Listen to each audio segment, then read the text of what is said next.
Namaskar. Welcome to this 6-day program on professional development for teachers on the National Education Policy 2020. आप सभी का इस कार्यक्रम में स्वागत है. This program is being held by IGNOU Stride for many months now.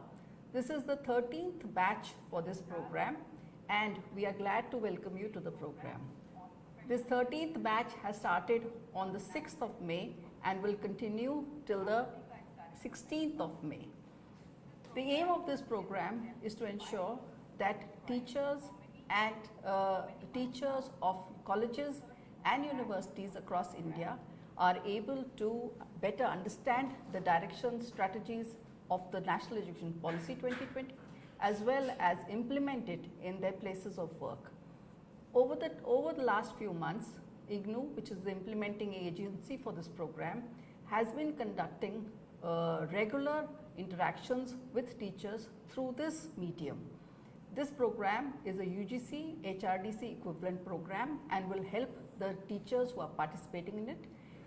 For your information, at present in this 13th batch, there are over 3,000 teachers who have registered for this program.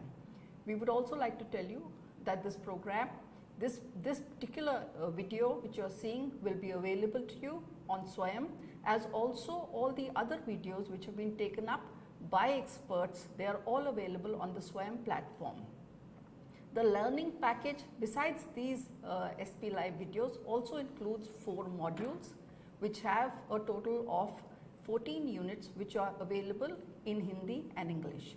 हमें आशा है कि आप सभी को इनको आराम से देख सकेंगे, पढ़ सकेंगे और इनका लाभ उठा सकेंगे. With this, I'd like to once again welcome you for this session and I hope that you will be able to make best benefit of this session. I'd also like to take this opportunity today to welcome our expert, Professor Chandrabhushan Sharma ji, who is presently Director of the School of Education at the Indira Gandhi National Open University. He is an extremely well-known eminent educationalist. He has been the chairman of the National Institute of Open Schooling, NIOS, under the Ministry of Education. He was there for a tenure of 5 years from 2015 till 2020. During his tenure there, he has done very many new initiatives, of which the most important and significant one has been the DLED program, wherein 12 lakh teachers were enrolled and certified. This was a very, very major initiative and a much necessary work which was done during the tenure of Professor Sharma ji. In addition to that, there were very many initiatives which were taken which brought about many laurels for the NIOS, which for those who don't know is the premier open schooling institution. It is the largest open schooling institution in the world and with him at the helm of affairs, NIOS won many awards for the Commonwealth of Learning Award. There was also an award which was received for those who were hearing impaired. There were very many such awards which were won and there has been a significant improvement, and I think the Commonwealth of Learning Award which was in 2016 also, which I recall now. So with him there at the helm of affairs, the institution has greatly benefited with his expertise. In addition to that, Professor Sharma was also the project director of the Sarv Shiksha Abhiyan for the distance education program, which was also a teacher training program where training to teachers across the country were given. It was a IGNOU MHRD project. He has also been on a number of committees and is a strong voice in taking forward the Indian values and culture. He has been on committees of the NCTE, of NCRT, of various other organizations under the ministry, and I am so glad that he is here to talk to us today because the topic for today is the National Credit Framework.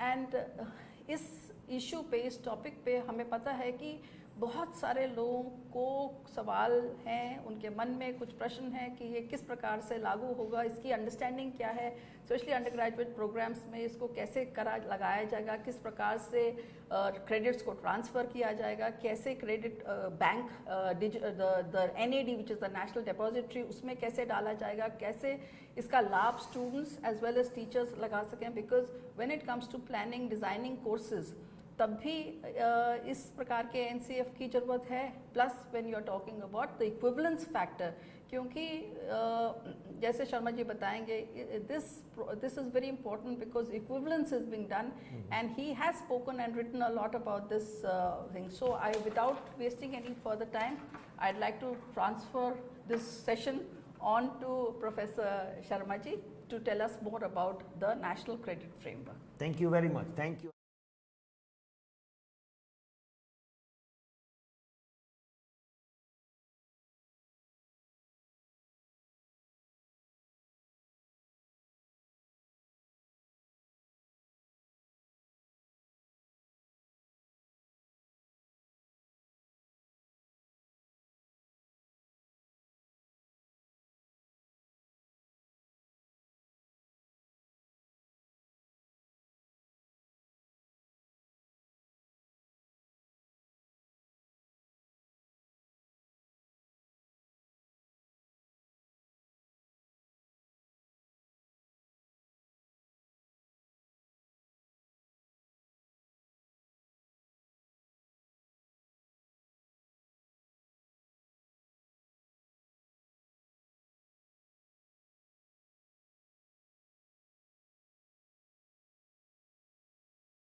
नमस्कार और आप सबों का बहुत बहुत स्वागत है.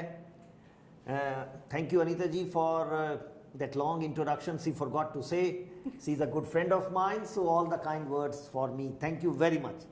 As we have decided today to talk about the curriculum and credit framework for undergraduate programs. Friends, I'm sure you must have read the National Education Policy 2020 that was released on 29 July 2020, and since then we have been waiting to find out how various recommendations of the policy would be implemented.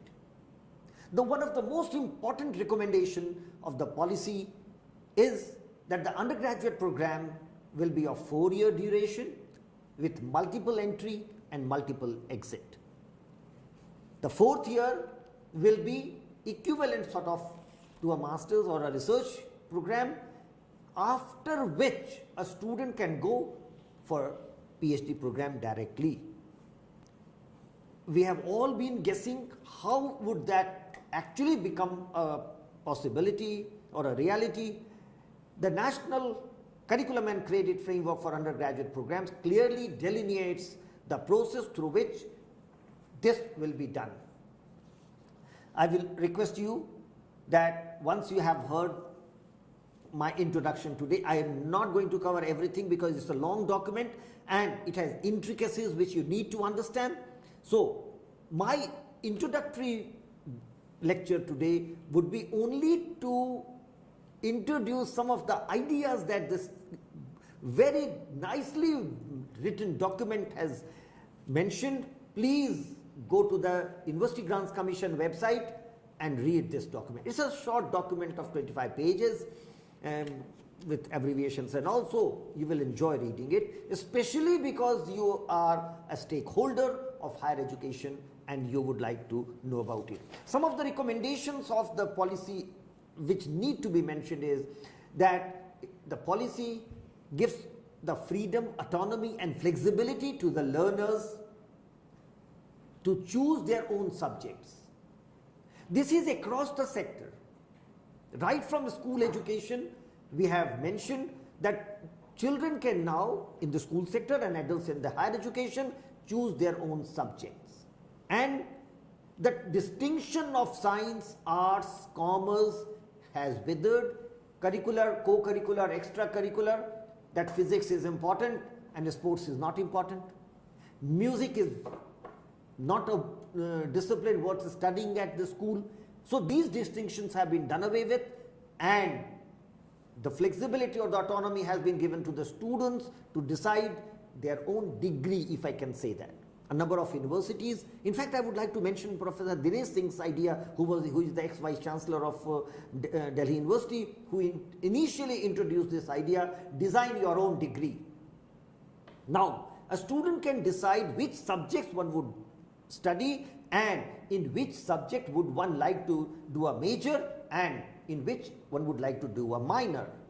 So one would be called a graduate of, say, physics, but with minor specialization in mathematics or even music for that matter.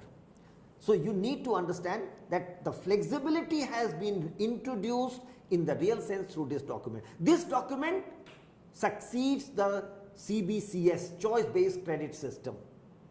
It is the new choice-based credit system, or what we can call the National Credit Framework, NCRF.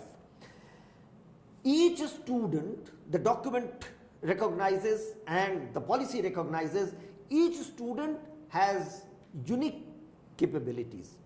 So one would like to study unique subjects designed by oneself and get a degree, or develop as an individual having specialization or unique capabilities in a particular area that he or she decides to have. Every region is diverse, every individual is diverse, so diversity must prevail, and this document provides that diversity. And again, the last thing that I would like to say about introductory remark is that most of our learners had absolutely no idea about Bharatiya Parampara, our national traditions, our culture. That will become an integral part of the higher education system through this document and the structure that it gives for studies at higher education. I would like to mention that if you have questions, keep writing on the chat box, and I like to take them as and when they come. As you would know, the NEP has given a new structure for the school education, that is 5 plus 3 plus 3 plus 4, 5 years of foundation education, 3 years of preparatory, 3 years of middle, and 4 years of secondary. The distinction between secondary and senior secondary had withered. It will be in a continuum, and students will be certified as a secondary pass student. That is now considered as the minimum and an essential condition for all citizens, what will be called a secondary education. Otherwise, we have been calling it Samagra Shiksha. What will be this certificate, and what would the students do after that? After a student has obtained a secondary certificate, one would go to higher education, and the higher education, there have been two major recommendations. One is choose your own subjects, and also multiple entry and multiple exit, that a student gets admission to a first year of a degree program, one pursues education for a year but decides that I would like to take a break, do something, practice what I have learned, and then come back. I must mention that the graduation program has been made of 3 years duration plus 4th year as a specialization. So this has to be completed within a period of 7 years to a maximum. One cannot drop, one cannot exit and go for indefinite period. One must come back within 3 years for the second year of studies. So one can go after first year, come back, do a second year, or maybe do 2 years. After the first year, one will get a certificate. After 2 years, one will get a diploma. After 3 years, one will get a degree. And those who get at least 75% will be eligible to go for the 4th year, which will be a research degree or research component. But only those who have got 75% marks throughout in the first 3 years will be allowed to go for the 4th year.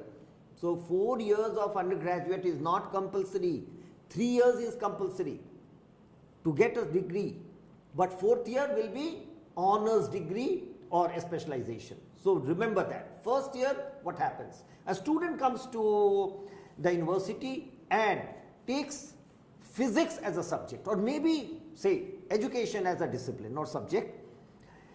The year has been divided into 3 parts. Semester 1, that is of 15 weeks or 4 months. Semester 2, again of 4 months towards the end. In between 2 months will be internship or summer term.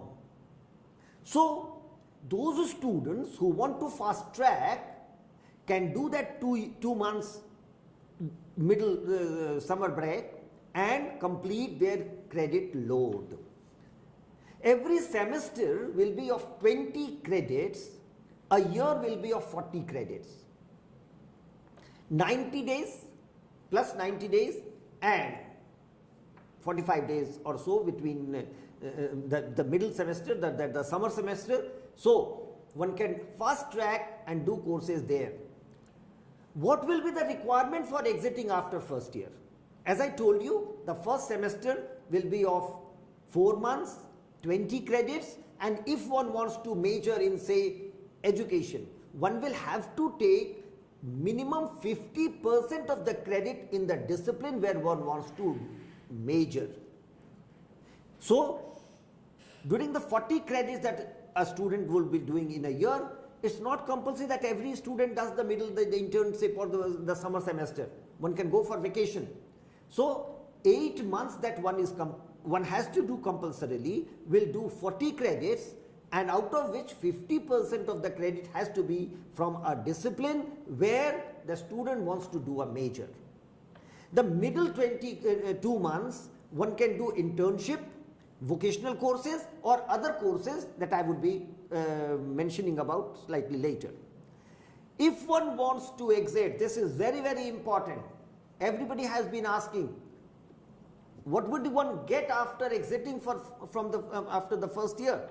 One will get a certificate with major in X, but one must do a vocational course in the 2-month period, that is the summer break or the 2 months middle break. If one has not done a certificate or a course in vocational education, one will not be entitled to a certificate. Everybody has been asking, if a student does a major in physics and decides to exit after first year, would one get a certificate? No, if one has not done a certificate in a vocational area related to the subject. So it's not that you just want to discontinue or take a certificate, one has to make it relevant. I hope I have been able to explain to you. A year will be divided into 4 months, 2 months, 4 months. First 4 months will be first semester of 20 credit. The middle, the internship period, the summer break will be of 2 months, and one can do courses there which will be 8 weeks, and again the 4 months, 15 weeks to be precise, one will do another semester, and then one can exit. 50% of the courses has to be in the area when one wants to major. Now we have a provision of a major, 2 major, or 1 major, 1 minor. So what one will do is, one will do 50% of the credit in the area where one wants to major, and 40% of the credit in the area where one wants to minor. So do 2 major areas in one major and the another major or minor, and then the rest of the credits one will do in vocational areas, in other areas. If one continues for 2 years, one will get a diploma. Again the same rule applies. One will have to do 40% of the 50% of the courses or credits in the area where one wants to major, 40% in the second area where one wants to get a minor or second major, which will be called a double major, and then rest of the credits one will do in vocational areas. Every semester will have 90 working days for a minimum. A summer term is of 8 weeks in duration and which will be done in the summer period. Now, a vocational course is a must for getting a certificate, and these courses will be decided by the Board of Studies and the Academic Council.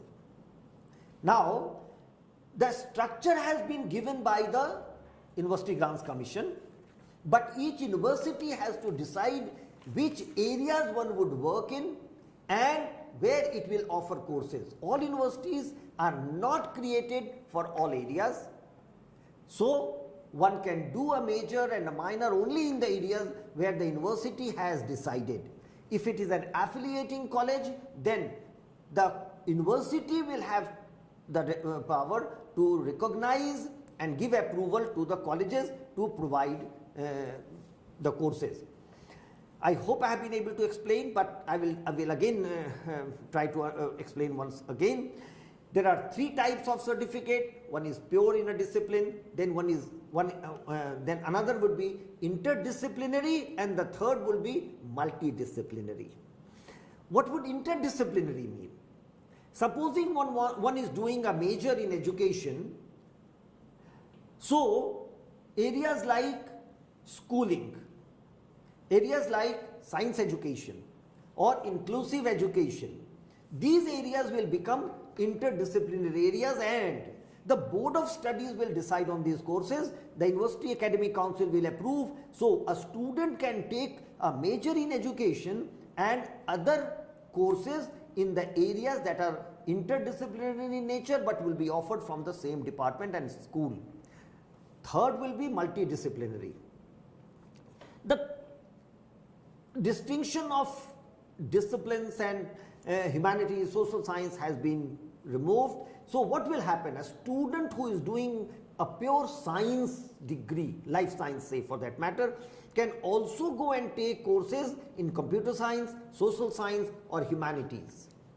Say a student of physics can do a course on history of science from the School of Social Science, or science policy from the Department of or the School of Social Sciences. So, that will become multidisciplinary and the student will be allowed to do that. Again I will repeat, this has to be decided by the Board of Studies of the department and the University Academic Council. There is no directions from the University Grants Commission about which subjects we can be combined with which subjects. So, the university will decide which combination it will be providing. I will also like to mention here that we have already as a nation decided that 60% of the credits has to be taken from the parent organization, 40% of the credit a student can take from other institution. So, supposing a student is doing a master's, a graduation from Delhi University or Indira Gandhi National Open University, one will do 60% of the courses. That means out of 40 credits, 24 credits have to be taken from IGNOU and the rest can be taken from other institution, the marks of which can be fed in what my colleague Anita Priyadarshini ji just now mentioned in the academic bank of credits. So, the student will have his or her academic bank of credits. If one is doing a degree from IGNOU, the IGNOU evaluation division will supply the marks to academic bank of credit of the student. Rest of the courses perhaps he or she will be doing from IIT Powai or Delhi University or JNU, they will feed the marks. So, that also becomes operative here, that the student will now have the facility. What I said, the degree can be in a pure discipline, the degree can be multidisciplinary, the degree can be interdisciplinary. So, subjects which a university is not offering can be taken from another institution from anywhere in the country. Now, if there are questions, Anita ji, we'll be happy to take, or I will go further explaining the credit. I I think you can go. I will continue, and then you perhaps we can Yes. take the questions later. I have been mentioning about credits. Again, it is important to understand what a credit will be. There are various types of courses, and the teacher in charge will have the autonomy, freedom to decide what sort of a program or a course will he or she offer. Will it be a lecture based program? That means all the lectures will be, or the content will be transacted through lecture delivery mode. 1 credit will mean 3 hours of lecture per week.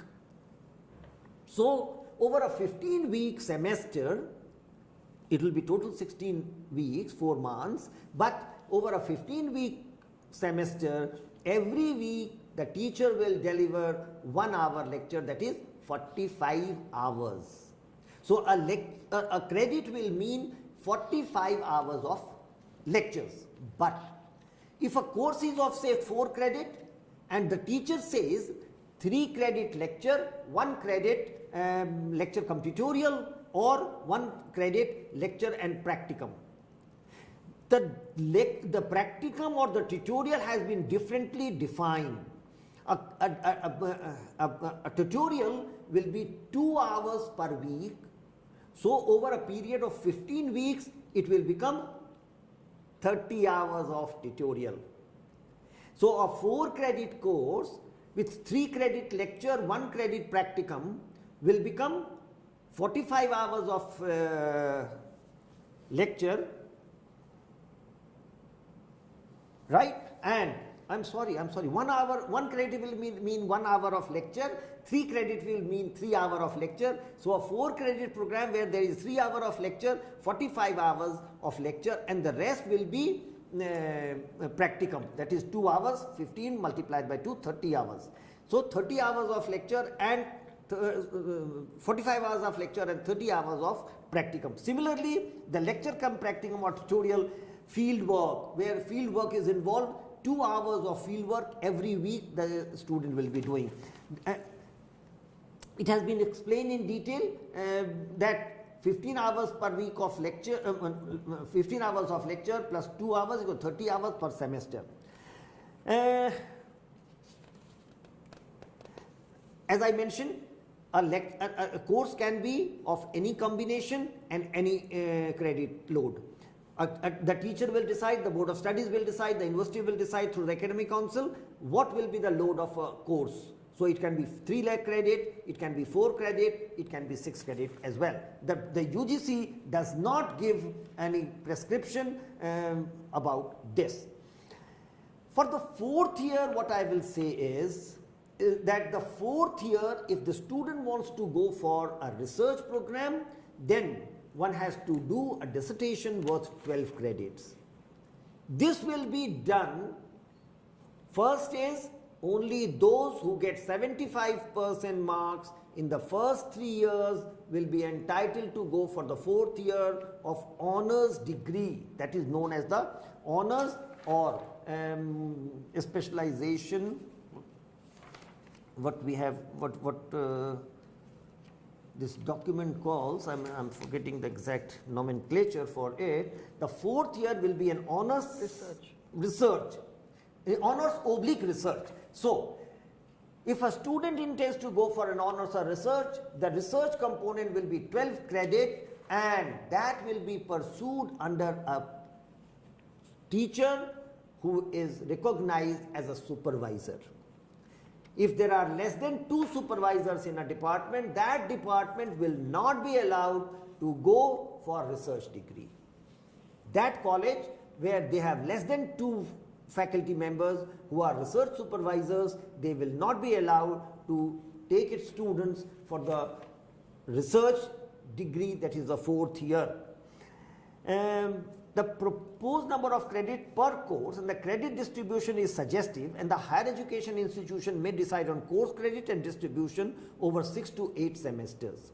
So again, the UGC has only given the explanation for the credit, the explanation for the structure of year, which will be mandatory for colleges and universities to follow, but it does not prescribe which courses, how much duration, what content. No, that will be decided by the individual higher education institution in a manner that will facilitate the students to meet the minimum credit requirement required to get a certificate or a diploma or a degree. I will quickly one important thing that you need to understand is a student breaks after or exits after first year. That means one has done 40 credits and also done vocational course during the summer intern, that is the 2-month period, and when one returns, with which one must return within a period of 3 years, so that student can go for second year of the course. What will happen? Over a period of 3 years, one would do a major, which will be required 60 credits, and in a 4-year degree program, one will have to do 80 credits of a major. A minor stream which we call double major, 24 credit in a period of 3 years and 32 credits in a period of 4 years. In a multidisciplinary program, 9 credit worth of multidisciplinary courses will have to be taken up by the student. Ability and enhancement courses. Exit is possible and a certification would be done only if one has done ability enhancement and skill enhancement courses, because that is the purpose. That say a student has done music or dance or agriculture, or for that matter new disciplines that may come, one can go and practice after being certified in a particular area. So one will have to do 8 credit of ability enhancement over a period of 3 years or 4 years, and also 9 credit worth skill enhancement course. There would be value added courses, and I'll tell you the meaning of these. Just give me a second. Value added courses would be about understanding Bharat, understanding India, environment science or education courses, digital and technology solutions, health and wellness, yoga education, sports and fitness.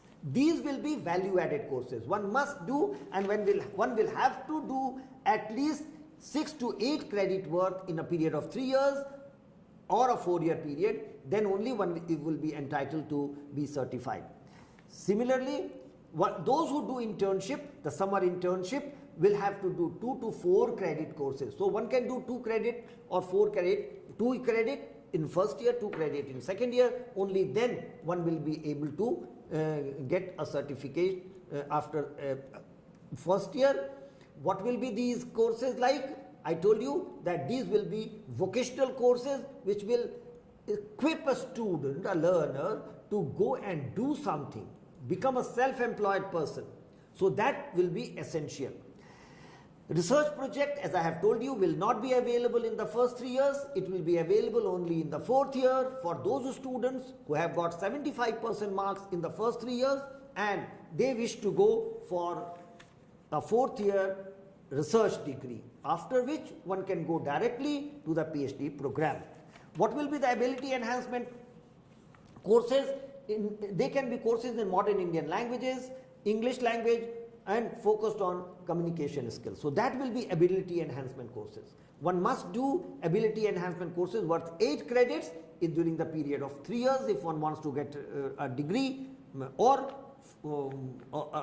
on honors degree or a research degree. So 8 credit is compulsory during the graduation, 3 years or 4 years. So what will be these?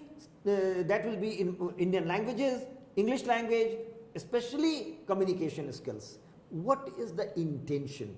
That supposing one exits after first year, doing a major in English and vocational course or skill ability enhancement course in English language communication, one can go and become a newsreader, become a reporter, one can get employment in mass communication or media houses and things like that. The whole purpose is that one must become self-employed, able to do something.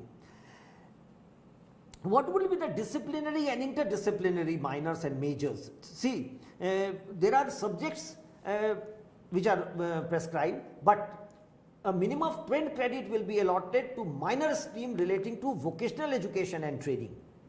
So, during the period one will do 12 credit worth vocational courses which will be interdisciplinary in nature. When one wants to do in transdisciplinary or multidisciplinary, one can do natural and physical sciences. Say like if one is doing a major in natural science, then botany, zoology, biotechnology, biochemistry, chemistry, physics, biophysics, astronomy and astrophysics, earth and environment science, etc., etc. In mathematics, one can do statistics and computer application. So, one can take various subjects depending upon what the university is offering. So, one can take major and minor in the same stream and complete the degree program. Similarly, library, information and media sciences and commerce and management courses can include business management, accountancy, financial institution, etc., etc. In humanities, there would be a plethora of courses. In social science, for example, anthropology, communication and media, economics, history, linguistics, political science, psychology, social work, sociology, etc. These can be taken under the humanities, which can also include archaeology, history, comparative literature, arts and creative expressions, and a number of courses have been gender studies, women studies, and such courses have been mentioned there. It has given a complete list and the schema, which is not, again I will say, mandatory. It has only given a suggestive list, and the structure, the respective institutions, colleges or universities will have to adopt and decide on the combinations that they can take. I would like to say something about the summer internship, which is 2 to 4 credits. A key aspect of the new UG program is induction into actual work situation. All students will also undergo internship, apprenticeship in a firm, industry or organization, or training in labs with faculty and researchers in their own or other higher education institution during the summer term. Let me mention, the students who would be coming to the higher education will already have that grooming. In the school, we have suggested 10 days of bagless attachment to industry. That industry will not mean a steel industry or a big industry.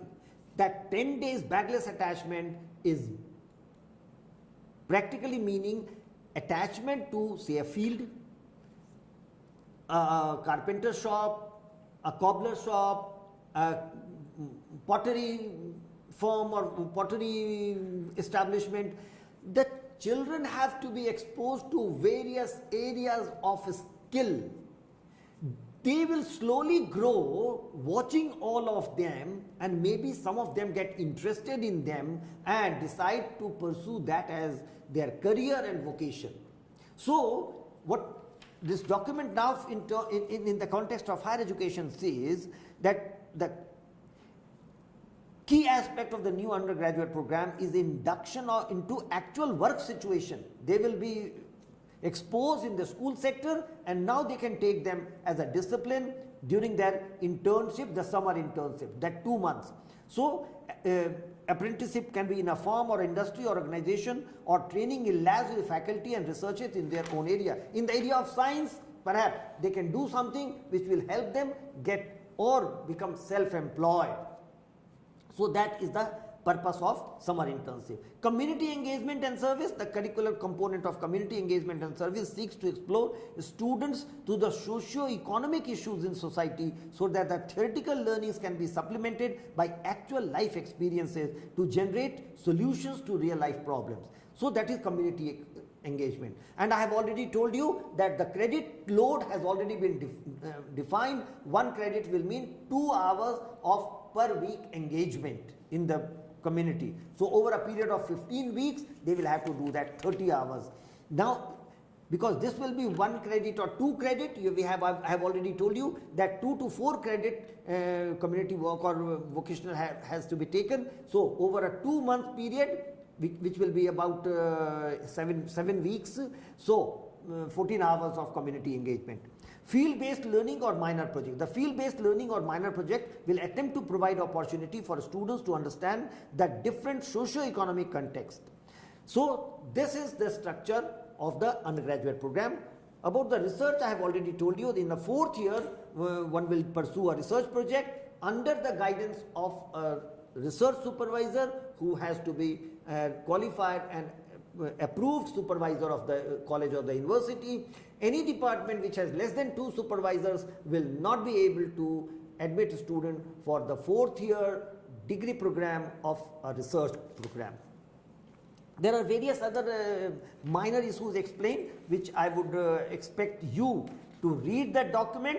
I am not reading it, and my purpose and objective was to introduce the credit framework that has come. And last, I would like to mention that this has been completely divided into 8 levels. Level 8 is the PhD program, and up to level 4 is the school program. So 4.4 onwards, 4.5 to 8 is higher education, level 8 is a PhD program, 4.5 is the degree program onwards. So you will have to look at the levels and their expectations. Overall, I am told 12 hours of per year studies will mean a degree program. Any student who is pursuing higher education will have to spend at least 1200 hours a year to get a degree studying over 3 years. That means 3600 hours over 3 years period. I don't attempt to completely explain the document and the structure. My purpose and objective was to give you an idea of what the credit framework has come and how your universities, your colleges would be redefining this annual scheme and how your life is going to change. You may decide to teach a semester, you may decide to teach a semester and a summer semester. So be ready for that change and be ready to design new courses which would be more practical oriented. And how are you going to design the whole program? Say if someone who is going to study education, we have to say how many courses for a major, double major, major and minor, and also for the students of interdisciplinary and transdisciplinary who would be interested in taking education as a discipline. So say a student who is doing a major in say political science, but wants to understand politics of education can take that course, and if the department offers. So there are various permutations and combinations, and there are immense opportunities. What I would like to say that in the coming decades, perhaps 2040, we will have students in the society with various combinations coming up with various answers to issues in the society, what we had done away with Macaulay's minutes. I hope I have been able to generate your interest, and you will read the document. I will also like to answer questions, Anita ji, yes, so that I can perhaps answer those questions what have. So thank you.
Thank you so much, Professor Sharma. It was a very, very lucid explanation of the National Credit Framework, and I think that this is something where there are a lot of doubts in the minds of people, and I can see that in the questions that are coming on this topic.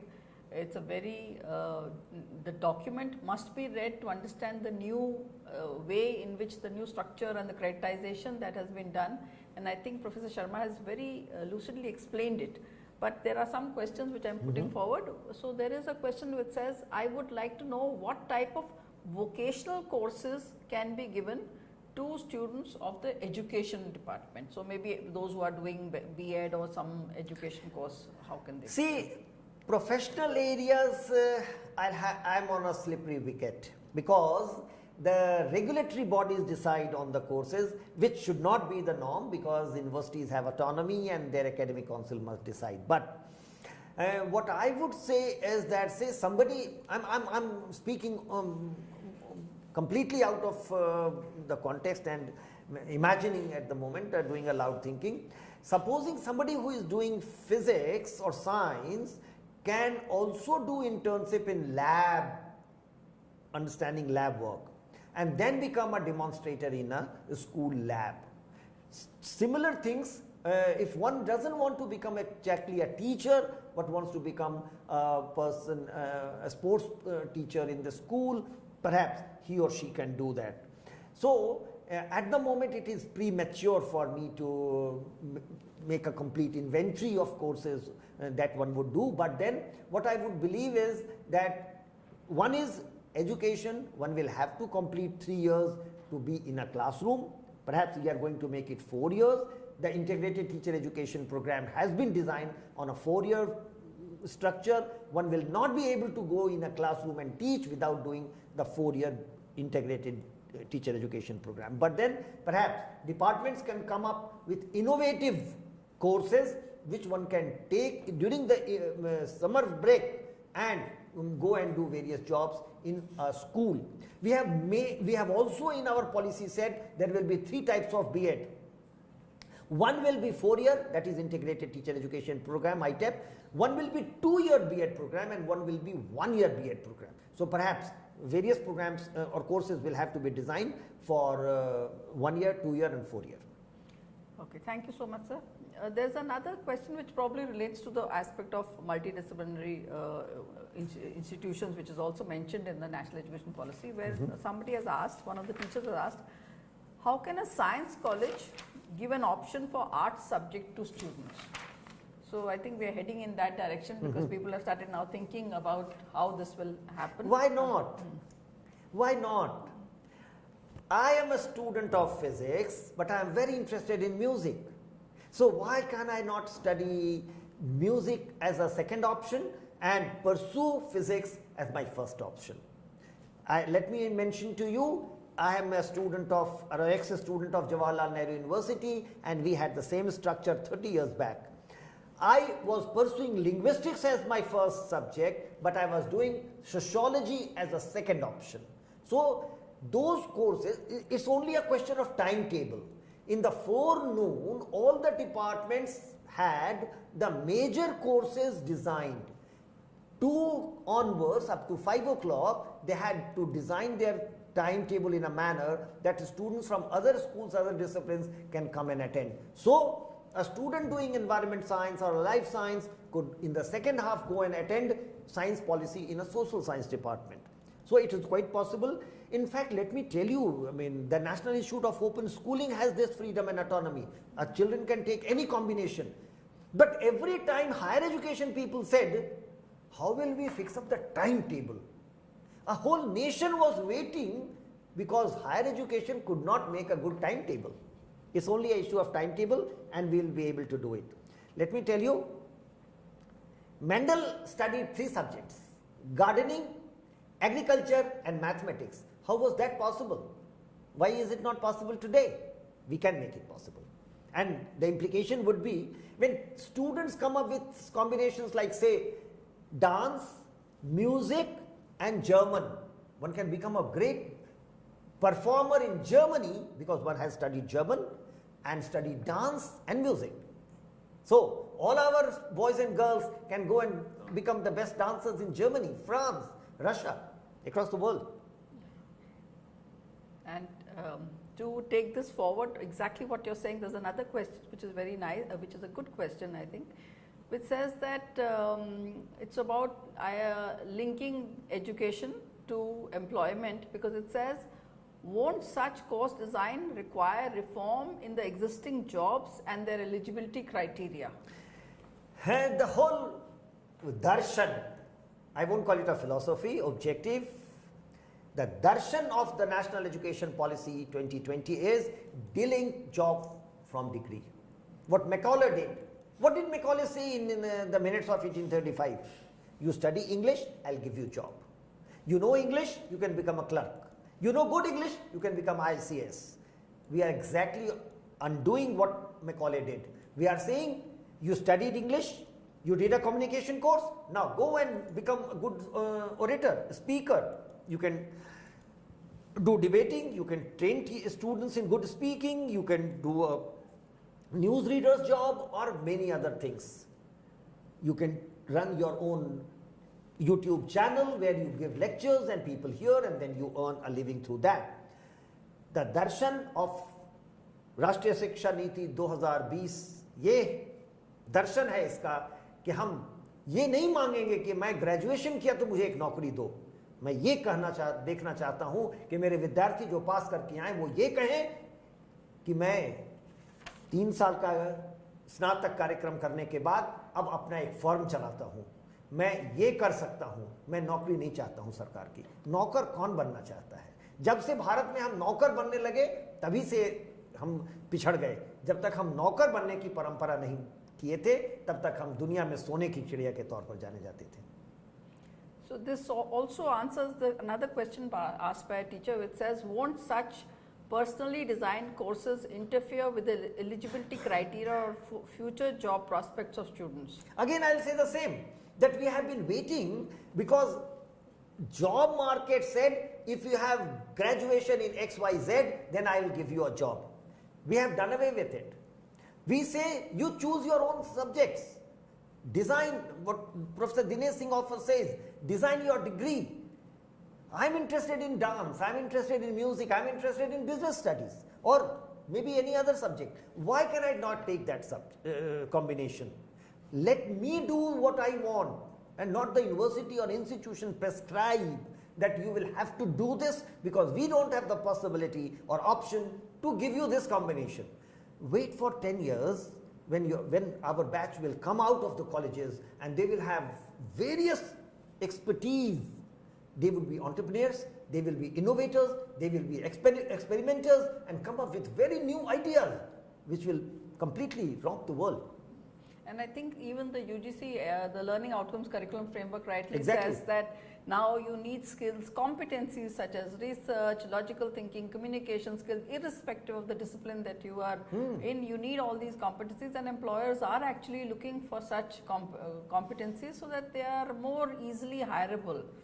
And Yes. To add to what Professor Sharma said, you know, the movement is now from STEM to STEAM, with the A added for the arts. From the traditional STEM students are being encouraged to actually take up the STEAM courses, because arts is also very, very important in the overall holistic development of a student.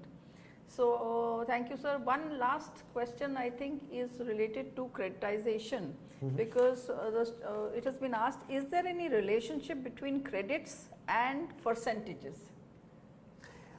A whole scheme has been given which I have not taken up because of the paucity of time. If you look at the document, you will find that we have also given the grades right from A to B. A grade will be 8 points, B plus will be 7, B will be 6, O will be 10, C will be 5, B will be 6. So you look at the document and the grade conversion to marks has been given there, and when one gets the degree, one will be able to see that. So one overall is, say one is doing say 139 credits, divided by 20, it will give you the letter grade, that is 6 point, say 139 if one gets, divided by 20, it will become 6.95, which will be B plus. So look at the document, it has given the complete conversion chart. You can look it, you can understand from there. Yeah, there's one more question which is there, asked by another teacher, who says, in multidisciplinary entry system, if the student takes chemistry as pure subject with other multidisciplinary subjects, say history, in future will he be able to do PhD in history? Yes, I think one has to have a major to do a research course. First is very good question. One does major plus minor. So one has a major in, say, chemistry with 75% marks, then one will be able to do the 4th year research course in chemistry, and then one can go and do a PhD. So it doesn't matter what is your second minor or double major. First major will count, where you have to do 50% of the courses. You will have of the 120 credits that a student will be doing in 3 years, 60 credits have to be in the area of chemistry. Then if you have 75% in 60 credits, then you will be able to do that research course in the 4th year, and if you have done that research course in chemistry, you will be able to go and do a PhD in chemistry. Hardly matters what is your second major, even if it is music, you are not opting for that. But if you have a second major, I guess music, and you want to do research there, perhaps you have to do a few more courses in the summer. Bring it to 60 credits, and then you do a research in the 4th year, and then go and do a PhD in music, in spite of the fact that you have eligibility of major in chemistry. I hope I have been able to explain to you. These 40 credits are for 8 months. But if in the intern, the summer vacations, which will be over a 3-year period, you will have 6 months and perhaps option to do 12 more credits. You can do courses in music, become a major, that will be double major. Major in music, major in chemistry. You can go and do the 4th year in music and go and do a PhD in music. I think that's very well explained. There is one person who has asked about an MCA course, but because they have not written anything about what the course is, so we are not able to answer that. See, I have already said this is the overall structure.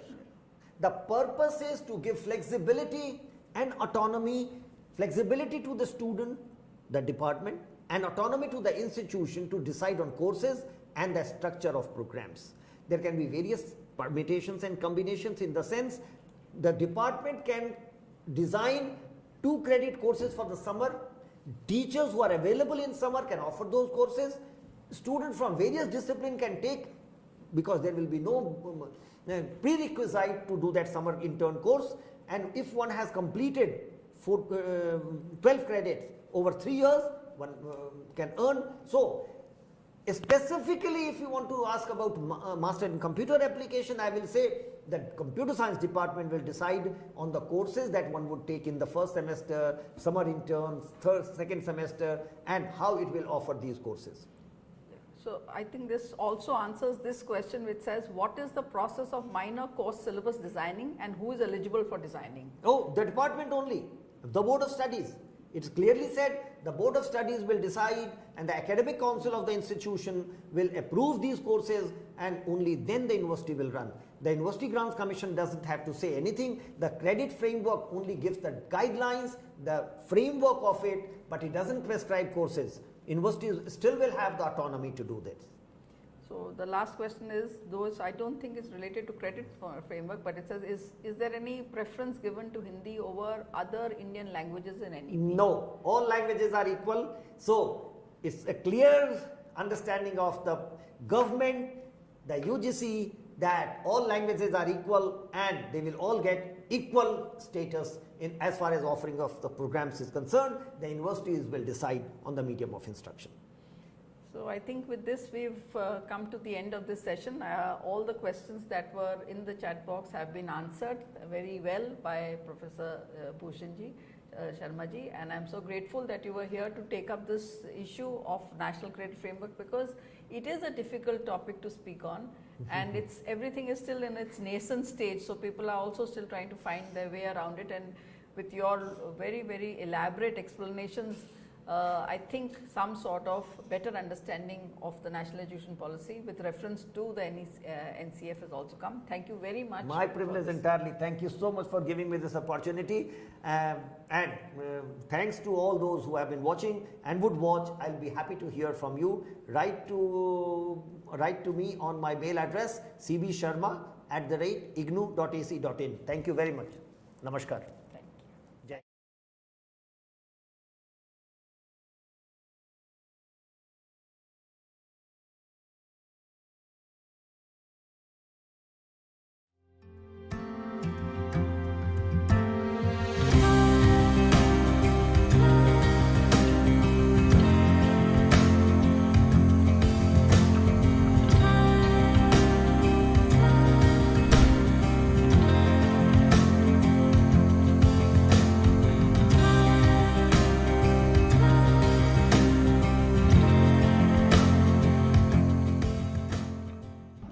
राष्ट्रीय शिक्षा नीति 2020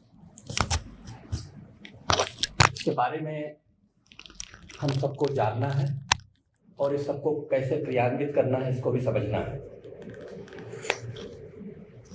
और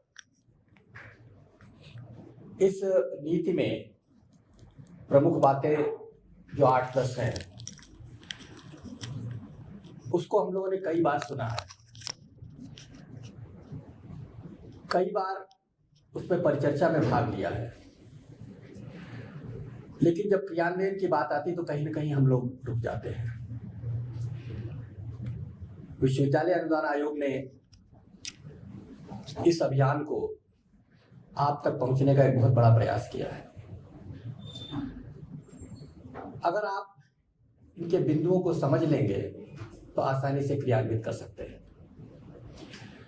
राष्ट्रीय शिक्षा नीति ये वो नीति है जिसके बारे में जितना पढ़ेंगे उतना ही शिक्षा की बेहतरी के लिए उपयोगी होगा। हम यहाँ पर उच्च शिक्षा के बारे में बातचीत करेंगे और हम लोगों की संख्या लगभग 15 लाख है। हम धीरे धीरे सब तक पहुंचेंगे, सबसे बात करेंगे और उद्देश्य यही है कि हम इसको बेहतर ढंग से क्रियान्वित कर सकें। मल्टी डिसिप्लिनरी है, होलिस्टिक है, वोकेशनल की बात करती है, मातृभाषा में शिक्षण की बात करती है, एकेडमिक बैंक ऑफ क्रेडिट की बात करती है, ऑनलाइन एजुकेशन की बात करती है, डिजिटल एजुकेशन की बात करती है, एक्सेस की बात करती है, इक्विटी की बात करती है, क्वालिटी की बात करती है। हम इनमें से किसी भी बिंदु पर थोड़ा भी सोचेंगे तो उनके बेहतर समाधान निकल जाएंगे। डिजिटल एजुकेशन जिसकी हम सबसे पहले चर्चा कर लें, आज हम आपसे बेहतर ढंग से इसलिए बात कर पा रहे हैं कि जो संपूर्ण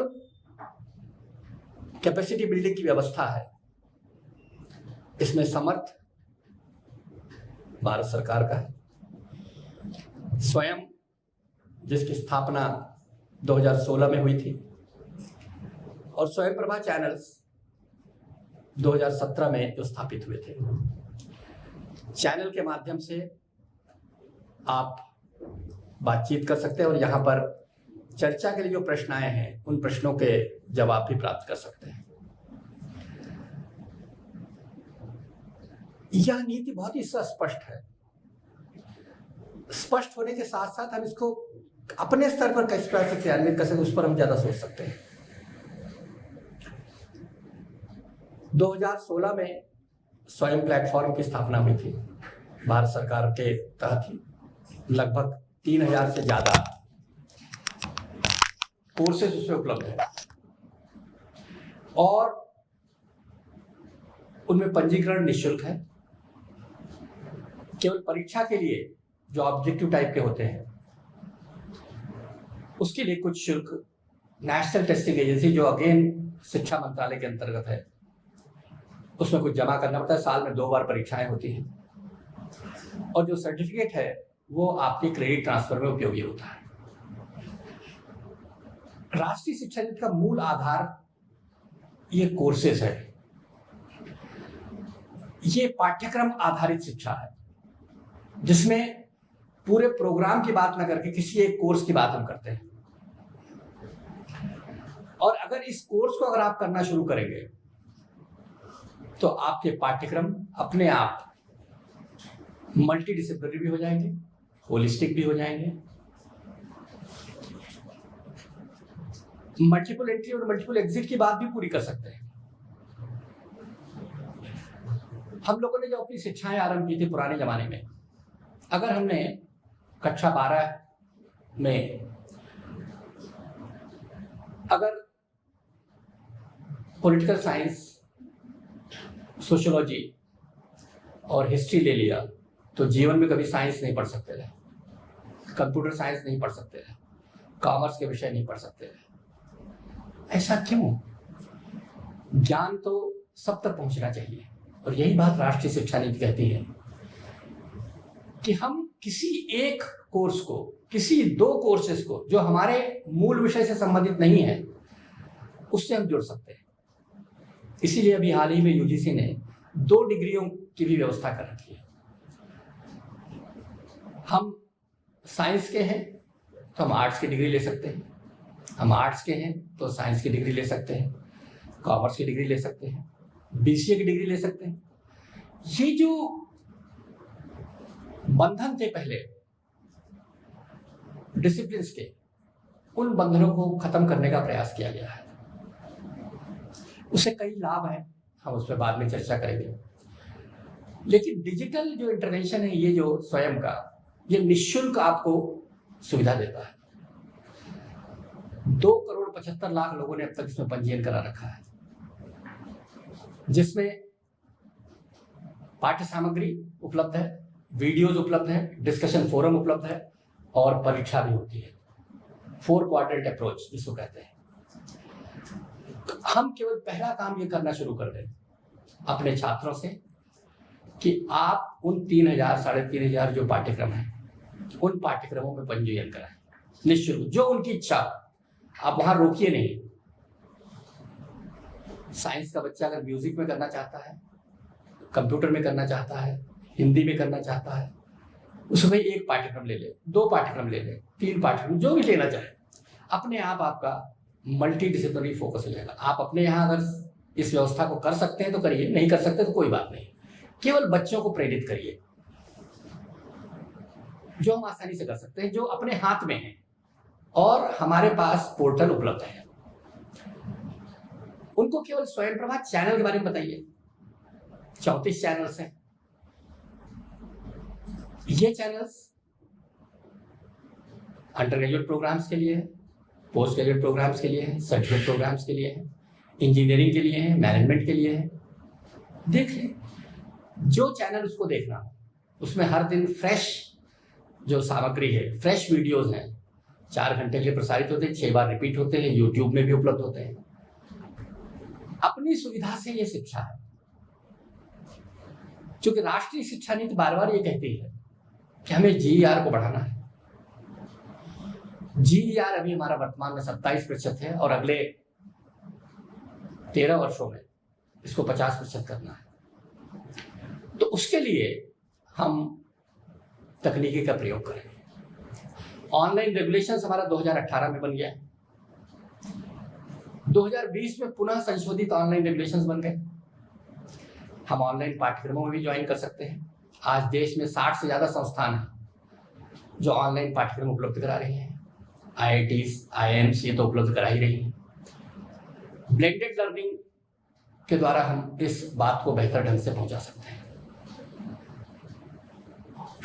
तकनीकी से हम भागे नहीं, और तकनीकी में क्या है, क्या टीवी पे अगर हमें किसी चैनल पर किसी के वक्तव्य को सुनना है तो ये बेहतर शिक्षा होगी। अगर हम स्वयं कोर्सेज पढ़ रहे हैं, ये भी बेहतर शिक्षा होगी। हम शिक्षा में दक्षता जोड़ने के लिए क्या कर सकते हैं? होलिस्टिक हम कोशिश करें, जो तकनीकी संस्थान हैं उनसे जुड़े और अपने सैद्धांतिक ज्ञान को दक्षता के साथ जोड़ने का प्रयास करें। देश में 15,000 से ज्यादा ITI और पॉलिटेक्निक है जो इस काम में आपकी मदद कर सकते हैं। जो स्किल मिनिस्ट्री है और जो एजुकेशन मिनिस्ट्री है, आज दोनों का मंत्रालय मिल गया है, दोनों मिल करके काम कर रहे हैं। और जब हम किसी भी ज्ञान की बात करते हैं, किसी भी डिग्री की बात करते हैं, किसी भी उपाधि की बात करते हैं, तो हमें ज्ञान के साथ साथ दक्षता को समाहित करना पड़ेगा। और इस दिशा में लगातार प्रयास शुरू हो गए। हमारी जो अंडर ग्रेजुएट की डिग्री है, हम उसमें कोशिश कर रहे हैं कि अप्रेंटिसशिप आ जाए। सरकार इस दिशा में लगातार आपको संसाधन उपलब्ध करा रही है, हमें उसका उपयोग करना है। हमारे पाठ्यक्रम में अगर 18 पेपर आज की डेट में है, तो हम क्या 2 स्किल्स के पेपर जोड़ सकते हैं? बिल्कुल जोड़ सकते हैं। सॉफ्ट स्किल्स हो, टेक्निकल स्किल्स हो, जो आपको ठीक लगे। दूसरी भाषाओं के प्रश्न पत्र जोड़ सकते हैं? हाँ, जोड़ सकते हैं। आपके पास उपलब्ध संसाधन नहीं है, कोई बात नहीं, आप दूसरों के जो संसाधन बने हुए हैं उनसे आप क्रेडिट ट्रांसफर ले लीजिए। स्वयं के कोर्सेज में अगर आपका कोई स्वयं का कोर्स है या आप अपने विश्वविद्यालय में किसी अन्य पाठ्यक्रम को चला रहे हैं, उसके क्रेडिट को ट्रांसफर दूसरे संस्थान में लिया जा सकता है। इसका भी एक नियम बन चुका है और ये सब नियम आज नहीं बने हैं। 2016, 2017, 2018, 2019, 20 में तो राष्ट्रीय शिक्षा नीति आई, उसके पहले ये सारी बातें हम तक पहुंचाने का प्रयास किया गया। अब समय आ गया कि उनका उपयोग करें, जो हम शिक्षक आसानी से इसका बेहतर ढंग से उपयोग कर सकते हैं। राष्ट्रीय शिक्षा नीति में यह कहा गया है कि हम सुविधा दें बच्चों को, फ्लेक्सिबल रहे, मल्टीपल एंट्री मल्टीपल एग्जिट। 1 साल बाद उसको सर्टिफिकेट दे दें, 2 साल बाद डिप्लोमा दे दें, 3 साल बाद डिग्री दे दें। इसमें क्या दिक्कत है? इसमें किस प्रकार के वित्तीय सहयोग की आवश्यकता है? किस प्रकार से आपको सरकार के मदद की आवश्यकता है? हमारे जो वर्तमान पाठ्यक्रम है उसमें पहले वर्ष के पाठ्यक्रम के बाद अगर आप थोड़ा बहुत परिवर्तन करना चाहें समग्रता को लाने के लिए, तो आप कर सकते हैं, वो आपका ही पाठ्यक्रम है। और सर्टिफिकेट दे दें 1 साल बाद, 2 साल बाद डिप्लोमा दे दें, 3 साल बाद। बहुत सा आसान काम है। आप अपने अध्ययन बोर्ड, जो बोर्ड ऑफ स्टडीज कहलाती है या स्कूल बोर्ड है, एकेडमिक काउंसिल से पास करा लीजिए, तुरंत लागू हो जाएगा। इसमें कौन सी ऐसी तकनीकी बात है जिसमें हम चिंतन कर रहे हैं? और जब वो लौट के आता है 2 साल बाद, 3 साल बाद, तो उसको आप दूसरे वर्ष में प्रवेश दे सकते हैं। उसने अगर सर्टिफिकेट पास किया तो दूसरे वर्ष में डिप्लोमा के लिए फिर आ सकता है। फिर 2 साल बाद आना चाहता है तो फिर आपने डिग्री दे दी है। ये फ्लेक्सिबिलिटी पहले नहीं थी। पहले अगर आपने पहले साल कर लिया, दूसरे साल कर लिया, तीसरे साल के 4 पेपर कर लिए, 1 पेपर छोड़ गया, सारा मेहनत बेकार हो गया, आपका भी, राष्ट्र का भी, क्योंकि राष्ट्र आपकी शिक्षा में काफी धन व्यय करता है। और परिस्थितियां कई बार बच्चों की ऐसी रहती है कि सतत वो अध्ययन नहीं कर सकते। राष्ट्रीय शिक्षा नीति यही सुविधा तो प्रदान कर रही है। राष्ट्रीय शिक्षा नीति आपको एकेडमिक बैंक ऑफ क्रेडिट की व्यवस्था कर रही है। पुनः उसी बात को ले लें, आपने किसी पाठ्यक्रम में 18 कोर्सेस पढ़ रहे हैं, 17 पास कर लिए, 18वां नहीं पास हुआ। परंपरागत शिक्षण व्यवस्था में आपके पास कोई मार्कशीट की कोई वैल्यू नहीं, जो आपको डिग्री मिलेगी। लेकिन अभी इन्होंने कहा है राष्ट्रीय शिक्षा नीति में, नहीं, आपने जो प्रयास किया है वो आपके बैंक में जमा होगा। बैंक में पैसे जमा करने के लिए आपको कम से कम 50,000 जमा करना ऐसा नहीं है, 5 रुपए भी जमा कर सकते हैं। यानी 1 कोर्स भी जमा होगा, 2 कोर्स भी जमा होगा, 3 कोर्स भी जमा हो सकता है, 4 कोर्स भी जमा होगा। ये एक यूनिवर्सिटी से भी हो सकता है, दूसरी यूनिवर्सिटी से भी हो सकता है, स्वयं से भी हो सकता है। और जब इन सबको जोड़ लेंगे तो हम इसके आधार पर किसी को क्रेडिट को एनकैश करके डिग्री दे सकते हैं, डिप्लोमा दे सकते हैं, सर्टिफिकेट दे सकते हैं। Academic bank of credit. और इसमें कुछ नहीं करना है, आपको रजिस्ट्रेशन कराना है। इसमें भी भारत सरकार ने ऑलरेडी समर्थ पोर्टल बना रखा है। अभी हाल ही में करीब 32 लाख बच्चों का रजिस्ट्रेशन 15 दिन में हो गया। जानकारी लोगों को नहीं है। उस जानकारी को हम लोग आगे बढ़ाना चाहते हैं कि आप लोग अपने बच्चों का रजिस्ट्रेशन, ये जैसे बैंक में अकाउंट खोलना है, एकेडमिक बैंक का अकाउंट समर्थ पोर्टल पे खुलेगा और उस पोर्टल से आपने खोल दिया तो जो जो आप पास होते जाएंगे वो अपने आप आपके अकाउंट में क्रेडिट होता जाएगा। और जब आपको लगेगा कि हमारे 120 क्रेडिट हो गए, 140 क्रेडिट हो गए, तो आप उस क्रेडिट के आधार पर उसको आगे बढ़ा सकते हैं।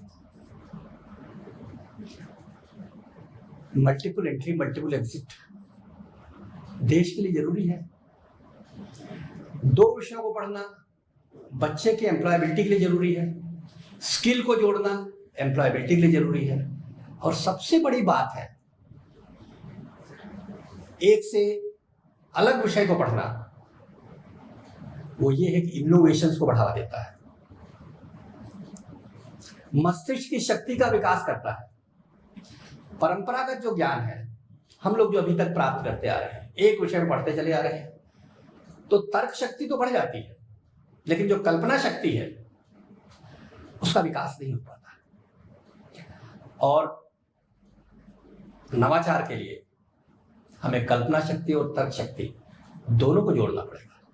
हम मेक इन इंडिया की बात करते हैं, हम एंटरप्रेन्योरशिप स्किल्स की बात करते हैं, लेकिन ये स्किल्स कैसे बढ़ेंगे? अगर हम अपने मस्तिष्क की शक्ति को बढ़ाएं। मस्तिष्क के दोनों ही जो शक्तियां हैं, कल्पना की हो, तर्क के, दोनों को मिला के आगे बढ़ाएं, हमारा इनोवेशन सक्सेसफुल होगा। हम मेक इन इंडिया में बेहतर परिणाम देना शुरू करेंगे, डिजिटल इंडिया में बेहतर देना परिणाम शुरू करेंगे, हम एम्प्लॉयबल हो जाएंगे। अगर हम कुछ नई बात सिस्टम में दे सकते हैं तो सिस्टम तो हमको लेगा ही, हर संस्था आपको लेगी। आपके मस्तिष्क का वो हिस्सा जिसका आप प्रयोग नहीं कर रहे थे, अब आप प्रयोग कर सकते हैं। इसीलिए बार बार कहा जाता है, जब इनोवेशन की बात कही जाती है, कि आप बुक्स ऑफ जनरल इंटरेस्ट पढ़िए, दूसरे विषय को भी देखिए, अपने विषय के अलावा अन्य विषयों का भी अध्ययन करिए। ये सब संभव है और उससे मस्तिष्क की शक्ति का विकास होगा और देश उन्नति के पथ पर अग्रसर होगा। ये इसके लिए कोई अलग से खर्च की आवश्यकता नहीं है, केवल बच्चों को बताना है। जो शक्ति उनके पास है, कल्पना शक्ति भी उनके पास है, तर्क शक्ति भी उनके पास है, दोनों को बेहतर ढंग से और आगे बढ़ाना है। इसीलिए जब हम स्किल्स की बात करते हैं तो तकनीकी स्किल्स के साथ सॉफ्ट स्किल्स भी हैं, एनालिटिकल स्किल्स भी है। हम सब प्रकार की दक्षताओं को उसमें जोड़ेंगे। हमारी शिक्षा का उद्देश्य यह है कि ज्ञान के साथ साथ दक्षता, ज्ञान के साथ साथ मानवीय मूल्य और रोजगार परक शिक्षा भी हो, यूजेबल हो उसकी शिक्षा। हम वोकेशनल एजुकेशन की बात करते हैं राष्ट्रीय शिक्षा नीति में। वोकेशनल किस लिए? जिसलिए कि वोकेशन में हम आसानी से जुड़ सके। और उसके लिए अगर मान लिया हमारे परंपरागत विषय प्योर लिटरेचर के हैं या प्योर सोशल साइंस के हैं, आप चाहते हैं कि उनको एम्प्लॉयबल बनाना, बहुत आसान सा तरीका है।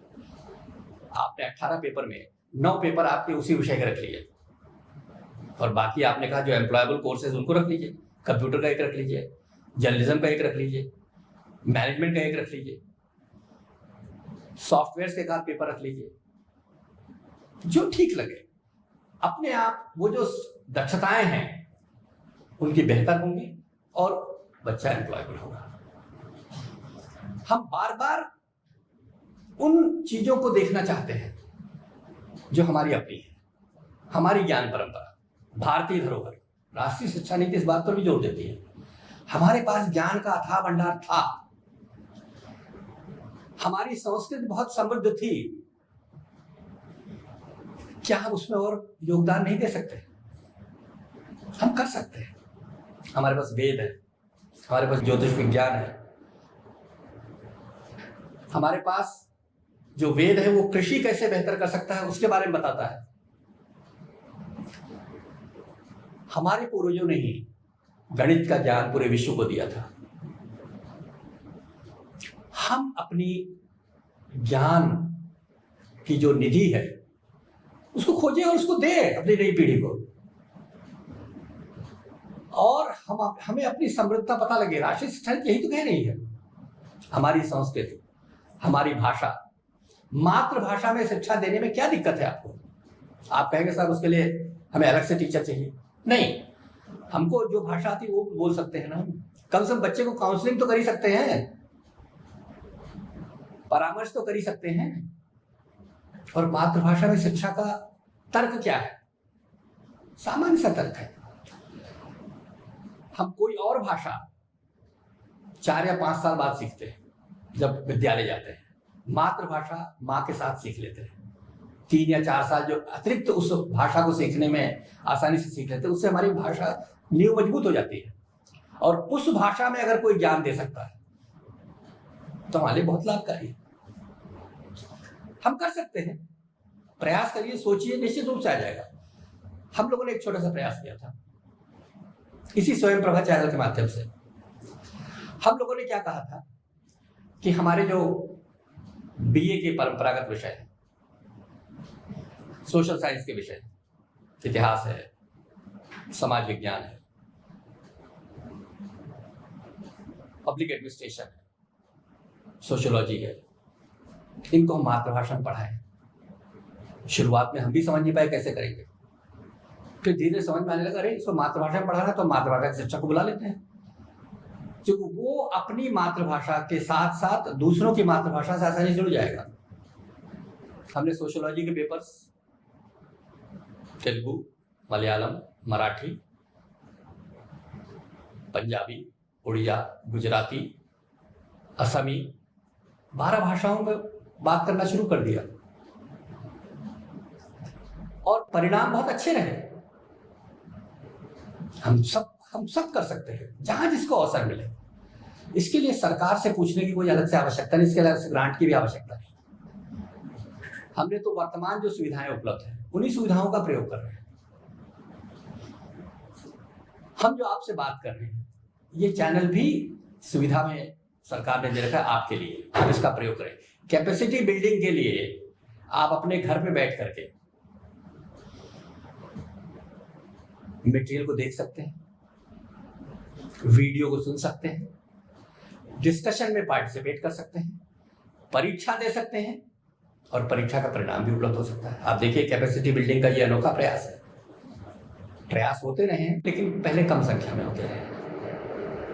अच्छा, अब हमारे शिक्षक हों या हमारे छात्र हों, वो सारी की सारी बातों को तोते की तरह रटना नहीं चाहते, तोते की तरह पढ़ना भी नहीं चाहते, क्योंकि वे अपनी बुद्धि और विवेक का प्रयोग करते हैं। इसीलिए राष्ट्रीय शिक्षा नीति में रटने की बात नहीं कही गई है, एनालिटिकल स्किल्स को डेवलप करना है, तथ्यों को समझ करके उस पर प्रश्न पूछने चाहिए, उसमें बातचीत करनी चाहिए। बौद्धिक विकास जरूरी है, रटने की क्षमता नहीं चाहिए। और यही बात राष्ट्रीय शिक्षा नीति कर रही है। इसीलिए हमारे जो प्राइमरी और सेकेंडरी एजुकेशन है उसमें भी कई परिवर्तन हुए हैं। और अभी हाल ही में आपने 2 माह पूर्व सुना होगा कि माननीय प्रधानमंत्री जी ने 200 चैनल्स प्राइमरी और सेकेंडरी एजुकेशन के लिए उपलब्ध कराया। अभी तो हमारे पास 34 है, 200 चैनल प्राइमरी और सेकेंडरी के लिए। किसमें? मातृभाषा में, कक्षा 1 से कक्षा 12 तक के लिए। अभी जो हमारे पास वर्तमान व्यवस्था है कक्षा 1 से कक्षा 12 तक की, उसमें एक चैनल है। हमें लगा कि शायद घर में बैठ करके सुविधाजनक समय में, जब हम any time learning, anywhere learning की बात कर रहे हैं, तो हम इस प्रकार की तकनीक का प्रयोग क्यों न करें। हम ज्यादा कोर्सेस पढ़ा सकते हैं, ज्यादा पाठ्यक्रम पढ़ा सकते हैं। इसीलिए परामर्श सत्रों की बात की जाती है। अभी जो आपके साथ हम लोग 36 घंटे का ये जो कैपेसिटी बिल्डिंग का वर्कशॉप है, इसमें हम लोग बातचीत शायद 2 या 3 घंटे ही करेंगे, लेकिन जो मटेरियल आपको दिया उसको पढ़ लेंगे। और मटेरियल इस तरह से बना हुआ है कि जिसको आप आसानी से समझ सके, सेल्फ इंस्ट्रक्शनल मटेरियल। ये अधिगम सामग्री स्वयं समझने के लिए वीडियोस हैं उन बड़े विद्वानों के द्वारा जो इनके आधारभूत बातों से आपको जानकारी दिलाएंगे। राष्ट्रीय शिक्षा नीति कह रही है कि विदेशों में हम पहुंचे, विदेशों में पहुंच सकते हैं, हम प्रयास करें। और पिछले 2 वर्षों में अगर आप देखेंगे तो लगातार प्रयास चल रहे हैं। यूजीसी ने इस संबंध में एक नया पोर्टल बना रखा है जिसमें जो विश्वविद्यालय, जो संस्थान विदेशों में शिक्षा को बढ़ावा देना चाहता है उससे जुड़े। हम प्रयास करते रहे, जिस क्षेत्र में कर सकते हैं उस क्षेत्र में करें, कहीं बंधने की आवश्यकता नहीं है। ज्ञान परंपरा में अगर आप मजबूत है वहां काम कर लीजिए। अगर किसी डिग्री को मल्टीपल एंट्री और एग्जिट में बदलना है वो बदल सकते हैं। दूसरे डिसिप्लिन के कोर्सेज को जोड़ना है वो जोड़ सकते हैं। मस्तिष्क की शक्ति को बढ़ाना है तो इनोवेशन क्षमता को बढ़ा सकते हैं। कहीं पर भी कोई भी अवरोध आपके लिए नहीं है। और जहां आवश्यकता पड़ी वहां आप तकनीकी का प्रयोग करिए, डिजिटल रिसोर्सेस का प्रयोग करिए। नेशनल डिजिटल लाइब्रेरी हमारे पास है, लगभग 4 करोड़ की पुस्तकें हैं। 4 करोड़ पुस्तकें पढ़ी हुई जिसको हम आसानी से डिजिटली एक्सेस कर सकते हैं। विभिन्न विश्वविद्यालयों के ई कंटेंट है जो मोबाइल ऐप पर आपको उपलब्ध हो सकते हैं, हम उसको देखें। इग्नू का ही कंटेंट जो है मोबाइल ऐप पे उपलब्ध है। 15 से 16 लाख लोग मोबाइल ऐप से प्रयोग करते हैं। यानी आप अपने मोबाइल पर लोगों के लेक्चर भी सुन सकते हैं, कंटेंट को पढ़ सकते हैं। अभी जो परीक्षा की व्यवस्था इसमें दे रखी है ऑनलाइन, आसान सी व्यवस्था, ऑब्जेक्टिव टाइप। क्योंकि आपके देखिए परंपरागत जो शिक्षण व्यवस्थाएं हैं उसमें हम सब्जेक्टिव इम्तहान देते हैं और यहाँ पर ऑब्जेक्टिव टाइप इम्तहान है। दोनों में आपको पारंगत होना है। अदरवाइज क्या करते हैं हम लोग, परंपरागत शिक्षा के द्वारा डिग्री प्राप्त करने के बाद हम पूरा कोचिंग इंस्टीट्यूट पे जाते हैं और सीखने का प्रयास करते हैं कि हम ऑब्जेक्टिव टाइप के प्रश्नों का कैसे उत्तर जवाब दें। शिक्षण व्यवस्था के साथ ये भी क्षमता बढ़ानी है हमें। इसीलिए बार बार राष्ट्रीय शिक्षा नीति कहते रटना नहीं है, हमको समझना है, हमारी जिज्ञासाओं को शांत करना है। ये जो संपूर्ण शिक्षण व्यवस्था है इसको हम इसके किसी भी बिंदु से जोड़ने का प्रयास करें। इंस्टीट्यूशनल डेवलपमेंट प्लान आपको बनाना है, बना लीजिए। परिवर्तनशील होगा, डायनेमिक होगा। एनईपी सेल बनाना है, एनईपी सेल बना लीजिए। और जो मल्टी डिसिप्लिन फोकस के लिए है कि कोर्स आधारित, ये शब्द आपके दिमाग में हमेशा होना चाहिए। पाठ्यक्रम आधारित नहीं, कोर्स आधारित। 18 कोर्स पास नहीं कर पाया, 17 पास कर पाया, 16 पास कर पाया, उस मेहनत को भी हमें क्रेडिट देना है। और जब भी वो बाद में कभी आएगा, रेगुलेशंस बन चुके हैं, उसमें लगातार सुधार होते रहेंगे। लेकिन हमारे मस्तिष्क में ये बात आनी चाहिए।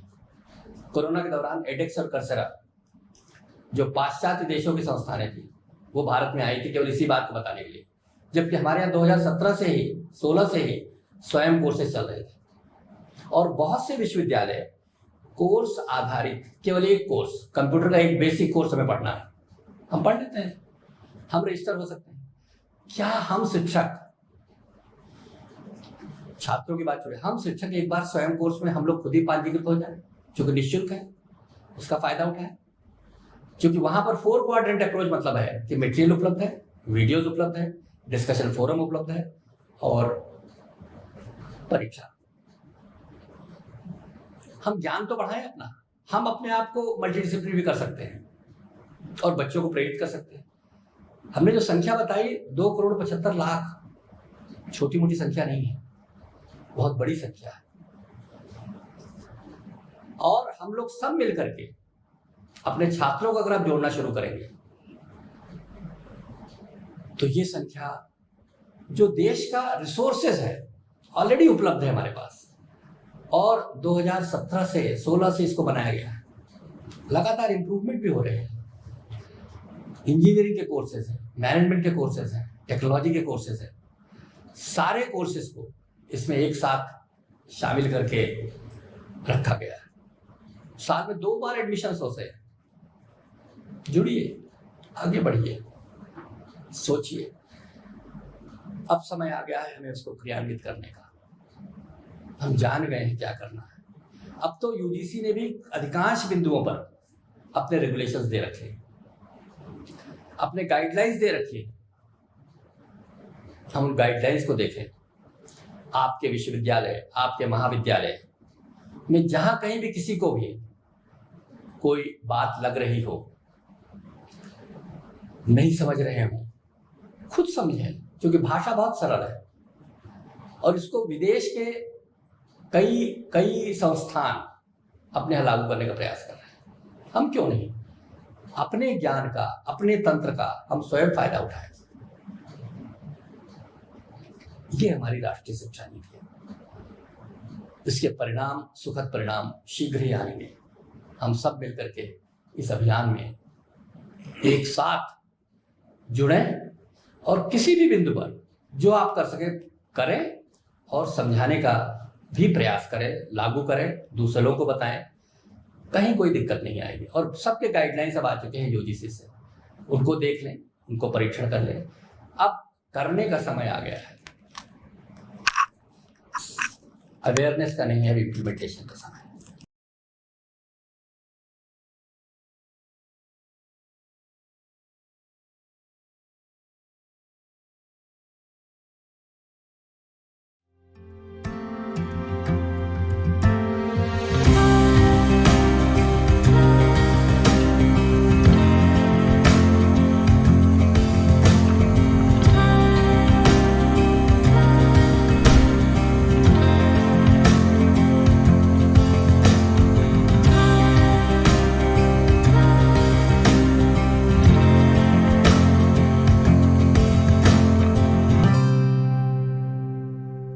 सभी शिक्षक साथियों, आप सबका हार्दिक अभिनंदन।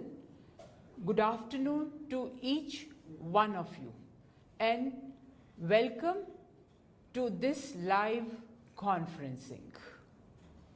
आज हमारे बीच में इंदिरा गांधी राष्ट्रीय मुक्त विश्वविद्यालय के सम कुलपति प्रोफेसर सत्यकाम जी हैं।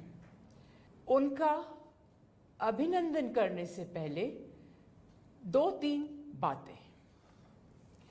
राष्ट्रीय शिक्षा नीति, नई राष्ट्रीय शिक्षा नीति, जैसा कि आप सबको पता है,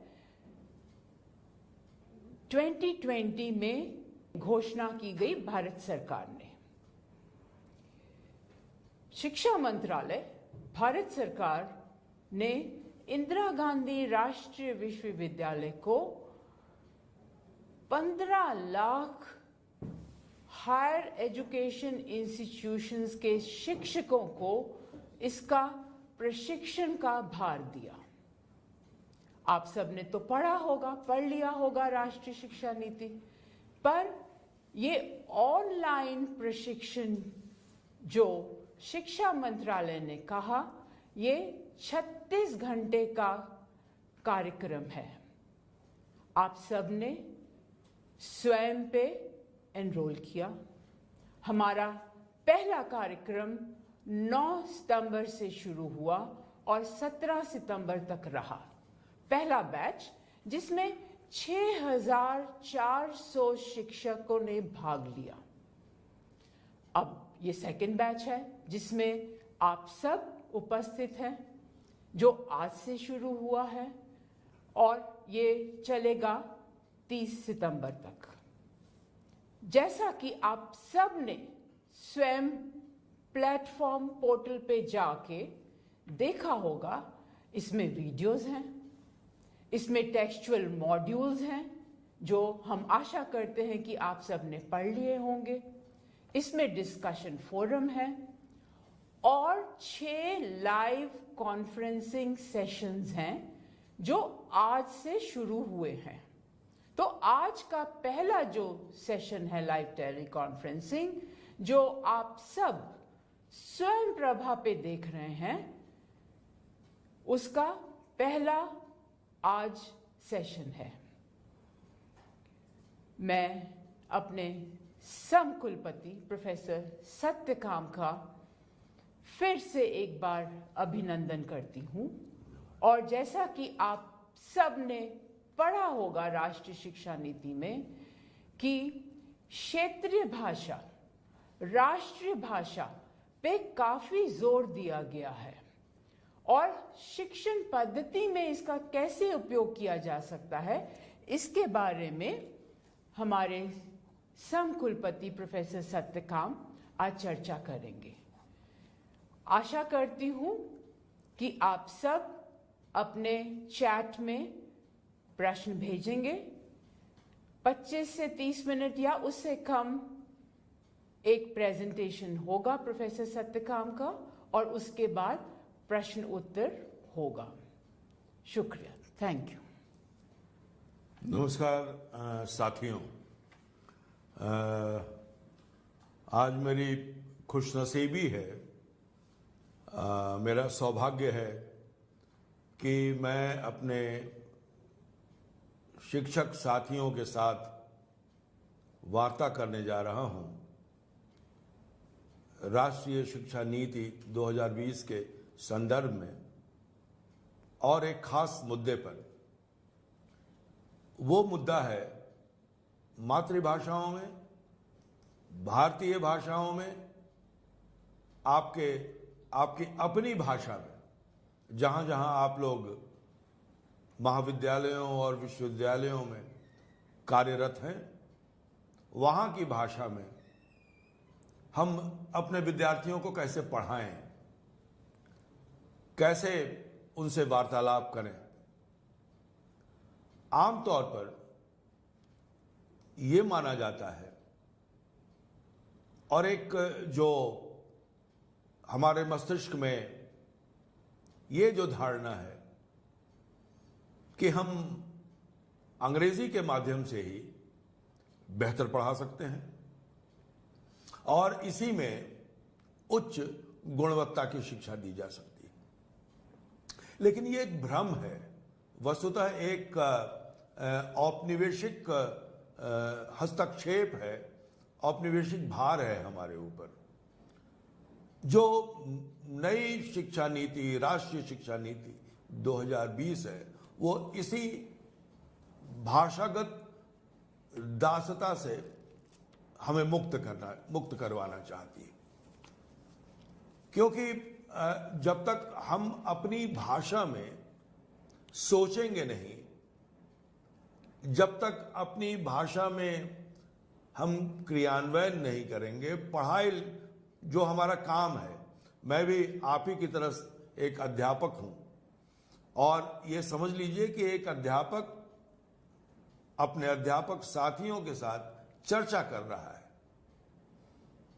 मैंने जब नई शिक्षा नीति यानी राष्ट्रीय शिक्षा नीति को पढ़ना शुरू किया तो मैंने ये देखा कि प्राथमिक विद्यालय से लेकर उच्च शिक्षा तक जो इस राष्ट्रीय शिक्षा नीति में जो एक सूत्र जो हमें दिया गया है, वह सूत्र है भारतीयता का।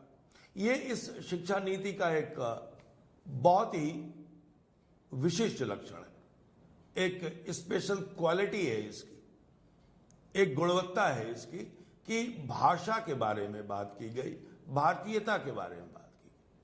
अब जब भारतीयता के बारे में बात की जा रही है कि हमें भारतीय ज्ञान परंपरा को आगे लाना है तो हम अंग्रेजी के माध्यम से या किसी भी विदेशी भाषा के माध्यम से उस ज्ञान परंपरा को कैसे अपने विद्यार्थियों तक पहुंचा सकते हैं। बहुत से ऐसे क्षेत्र हैं जिनकी हम अंग्रेजी में व्याख्या नहीं कर सकते। अब यहां एक सबसे बड़ी जो हो सकता है कि आपके सामने ये अवरोध आए उन महाविद्यालयों में या विश्वविद्यालयों में जहां पर बहुत सारे भाषा भाषी आपकी कक्षा में हैं। अब जब आपकी कक्षा में बहुत भाषा भाषी हैं और आपका विश्वविद्यालय महाविद्यालय मान लीजिए कि पश्चिम बंगाल में है और आप बांग्ला में पढ़ाना शुरू करते हैं तो बहुत सारे वही लोग वंचित रह सकते हैं जिनको हिंदी तो आती है, अंग्रेजी तो आती है,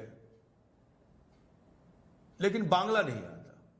इसी तरह सभी क्षेत्रों की बात हम कर सकते हैं, उदाहरण दे सकते हैं।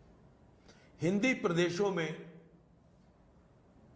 जैसे मध्य प्रदेश है, बिहार है, उत्तर प्रदेश है, उसमें हम पंजाब और हिमाचल को भी शामिल कर सकते हैं। यहां हिंदी के माध्यम से यदि हम अपने विद्यार्थियों को पढ़ाते हैं, अध्ययन अध्यापन करते हैं, शोध करते हैं, तो बहुत ज्यादा भाषायिक समस्या नहीं आती है, कोई अड़चन नहीं आती, कोई रुकावट नहीं आती। लेकिन जब कोई एक ऐसे क्षेत्र में हो जहां एक खास भारतीय भाषा ही बोली जाती है, वहां पर आपके पास दो रास्ते हैं। या तो आप अंग्रेजी में पढ़ाएं या अंग्रेजी और बांग्ला मिश्रित में पढ़ाएं या अंग्रेजी और तेलुगु मिश्रित में पढ़ाएं, या फिर यदि संभव हो तो हिंदी में पढ़ाएं। यह चयन आपको करना है कि आपके महाविद्यालय में और आपके विश्वविद्यालय में विद्यार्थियों का प्रोफाइल क्या है, और यदि मिक्स प्रोफाइल है तो इसके लिए हम लोगों को, जो हम अध्यापक हैं, उन अध्यापकों को देखना होगा कि किस तरह से हम अपनी भाषा का ज्यादा से ज्यादा इस्तेमाल कर सकते हैं।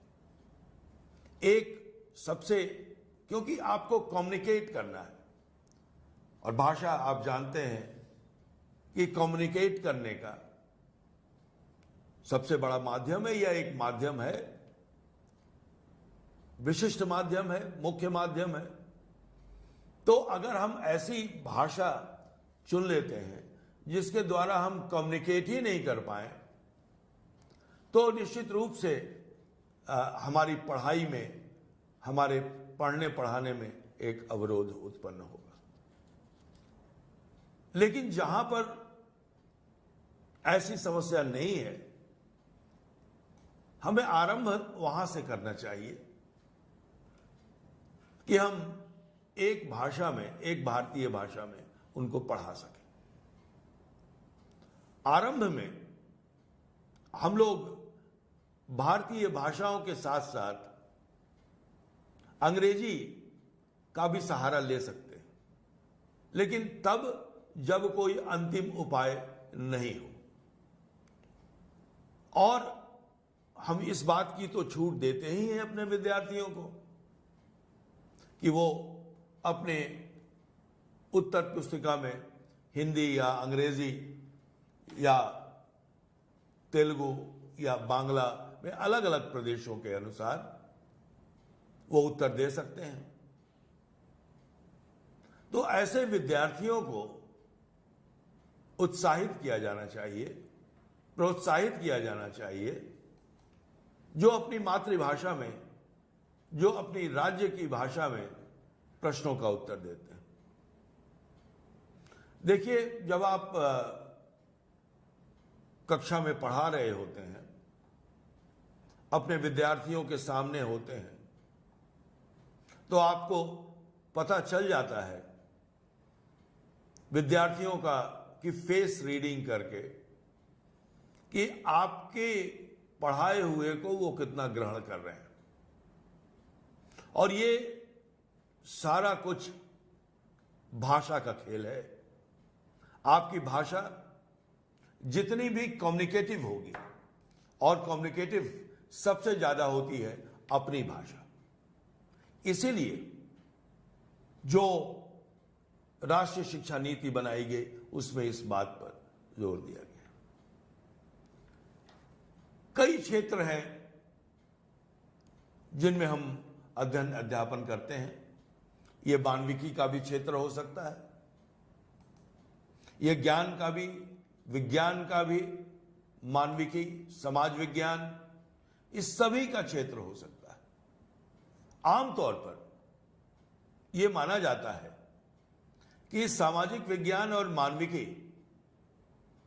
के जो विषय हैं उनको तो भारतीय भाषाओं में, हिंदी में और अन्य भाषाओं में पढ़ाया जा सकता है, लेकिन विज्ञान को नहीं पढ़ाया जा सकता। मैं अपने अनुभव के आधार पर आपको बता सकता हूं कि मैंने मैट्रिकुलेशन तक मैं विज्ञान का विद्यार्थी था। मैंने रसायन विज्ञान भी पढ़ा है, मैंने जीव विज्ञान भी पढ़ा है और भौतिकी भी पढ़ी। और ये तीनों ही जो विज्ञान की शाखाएं हैं उनका अध्ययन हमने हिंदी में किया है। और भी कई महाविद्यालयों में यदि हम सर्वेक्षण करें तो जो अध्यापक है वो अध्यापक अपने क्षेत्र की भाषा में ही पढ़ाता है। और आप ये देखेंगे, अगर आप खोज करें, सर्वेक्षण करें, तो आप पाएंगे कि जो विद्यार्थी मातृभाषा में पढ़ रहे हैं वो अंग्रेजी के माध्यम से पढ़ने से अधिक हो सकते हैं, ज्ञान के क्षेत्र में कमतर नहीं हो सकते। हां, ये जरूर है कि कभी कभी जो भारतीय भाषाओं को माध्यम बनाकर पढ़ने वाले विद्यार्थी हैं, उनको किसी फोरम पर जहां अंग्रेजी में बातचीत हो रही हो, वहां कुछ शब्दावलियों से उन्हें परेशानी हो सकती है, क्योंकि उन शब्दावलियों से वो परिचित नहीं है। तो इसका उलट भी तो है कि जो अंग्रेजी पढ़ने वाले हैं अंग्रेजी माध्यम से, वो हिंदी की शब्दावलियों या भारतीय भाषाओं की शब्दावलियों से परिचित नहीं। एक और अपना अनुभव साझा करता हूं मैं कि जब हम कॉलेज में गए, महाविद्यालय में गए, तो 2 स्ट्रीम्स के बच्चे आए। कुछ हमारे साथी अंग्रेजी माध्यम से पढ़कर आए और कई विद्यार्थी हिंदी माध्यम से पढ़कर आए। दोनों के बीच संयोग हुआ, वार्तालाप हुआ, बातचीत हुई और यह देखा गया कि अपनी भाषा में जिन विद्यार्थियों ने स्कूल तक शिक्षा प्राप्त की थी उनका फाउंडेशन बहुत मजबूत था। अंग्रेजी उतनी मजबूत नहीं थी, लेकिन अपने विषय का ज्ञान बहुत मजबूत था। और तभी मुझे यह एहसास हुआ कि यदि हम अंग्रेजी में पढ़ते भी हैं और पढ़ाते भी हैं तो पहले हमें भाषा से जूझना पड़ता है, जैसे अंग्रेजी से जूझना पड़ता है। लेकिन जब हम अपनी भाषा में पढ़ते हैं तो हमारा ध्यान ज्यादा से ज्यादा ज्ञान अर्जित करने पर होता है। जो पढ़ाया जाता है, जैसे गणित भी है, गणित अगर अपनी भाषा में पढ़ी जाए तो वो जल्दी समझ में आती है, क्योंकि आपका पूरा का पूरा ध्यान जो है वो गणित की गुत्थियों को सुलझाने में लगता है।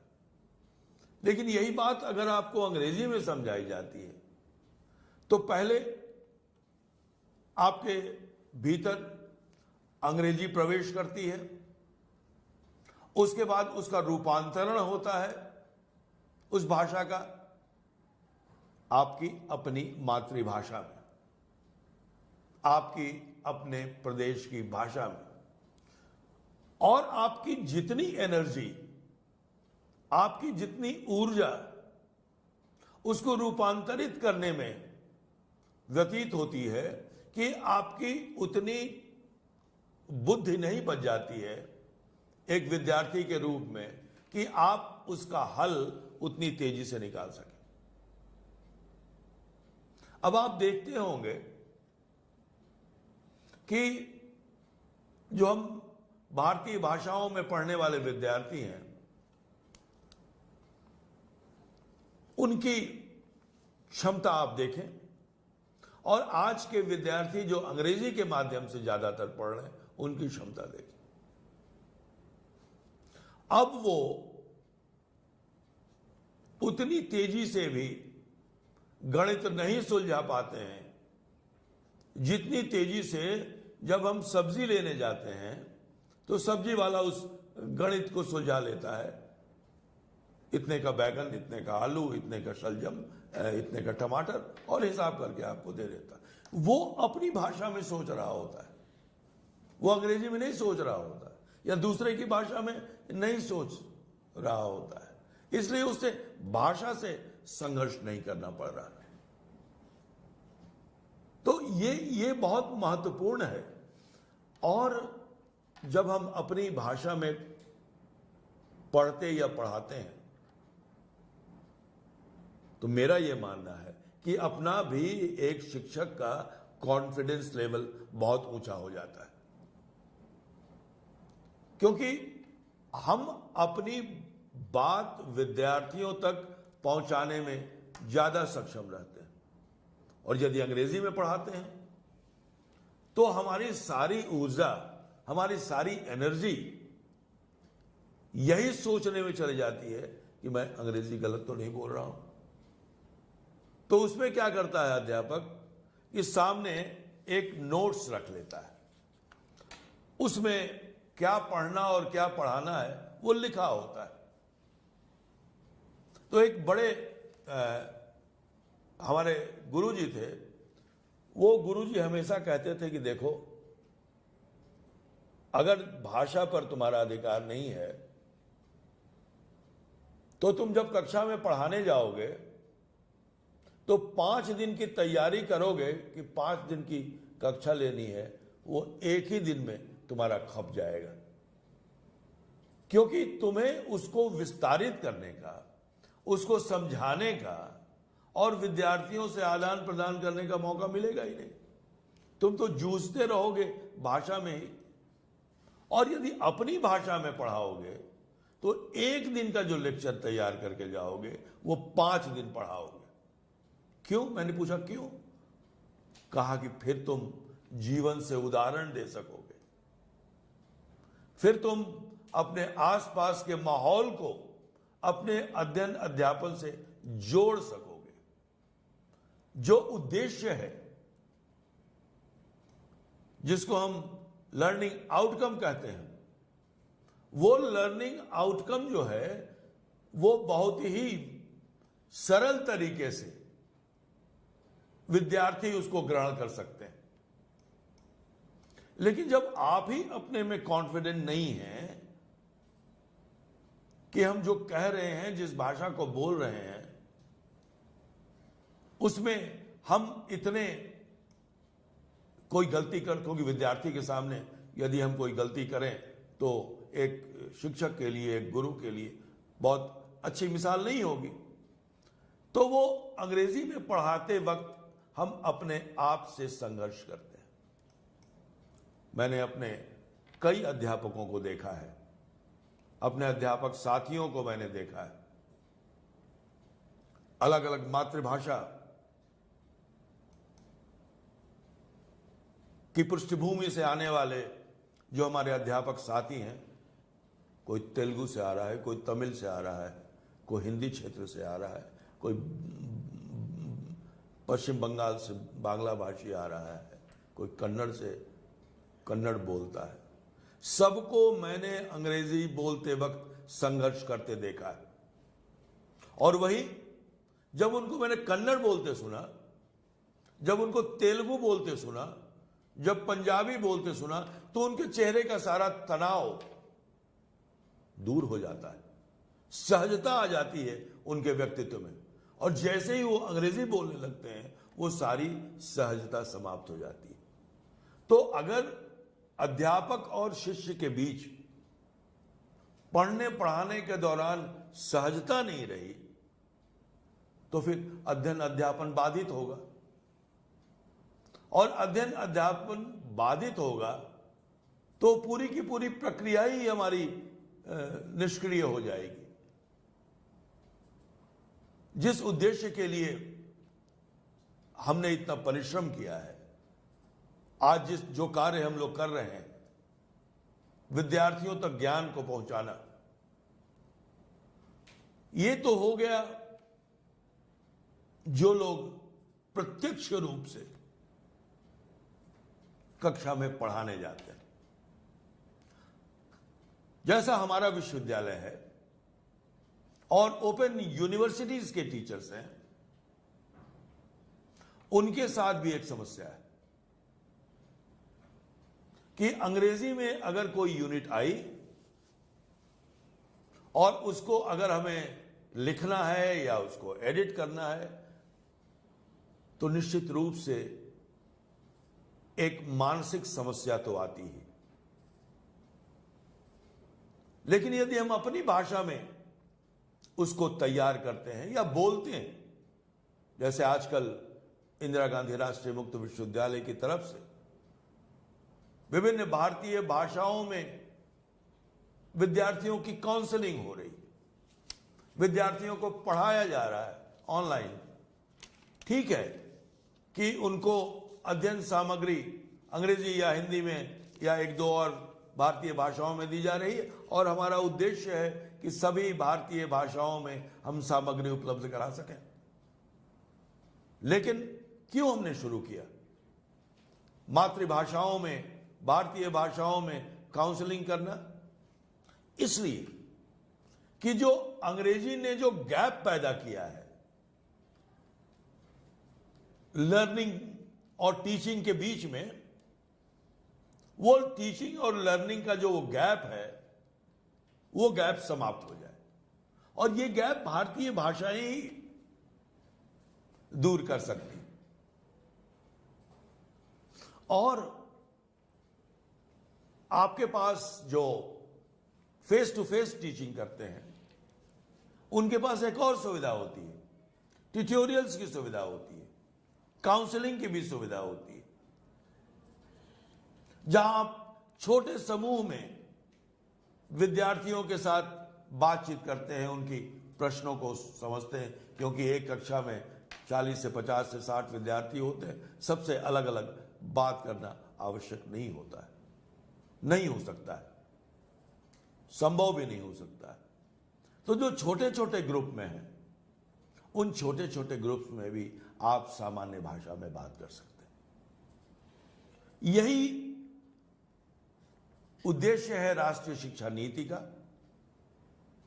कि अपनी भाषा में यदि हम विद्यार्थियों के सामने जाते हैं, विद्यार्थियों से रूबरू होते हैं, और यह कोई मेरा कहा हुआ नहीं है, यह भाषा वैज्ञानिक जो लिंग्विस्ट हैं उन्होंने बताया है कि अपनी भाषा में विद्यार्थी ज्यादा सक्षम होता है। एक मैं और उदाहरण देना चाहूंगा आपको। आप सोचिए और देखिए, या घर जाके सोचिएगा भी आप, कि कितने देश हैं जिन्होंने दूसरे देश की भाषा में पढ़कर या अनुसंधान करके कोई नया आविष्कार किया है।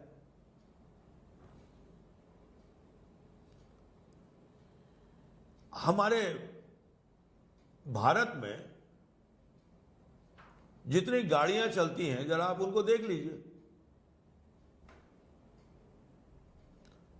कौन सी गाड़ी हमने आविष्कारित की है और कौन सी गाड़ी जापान से आई है, कौन सी गाड़ी चीन से आई है, कौन सी गाड़ी कोरिया से आई है, कौन सी गाड़ी ब्रिटेन से आई है, कौन सी गाड़ी अमेरिका से आई है।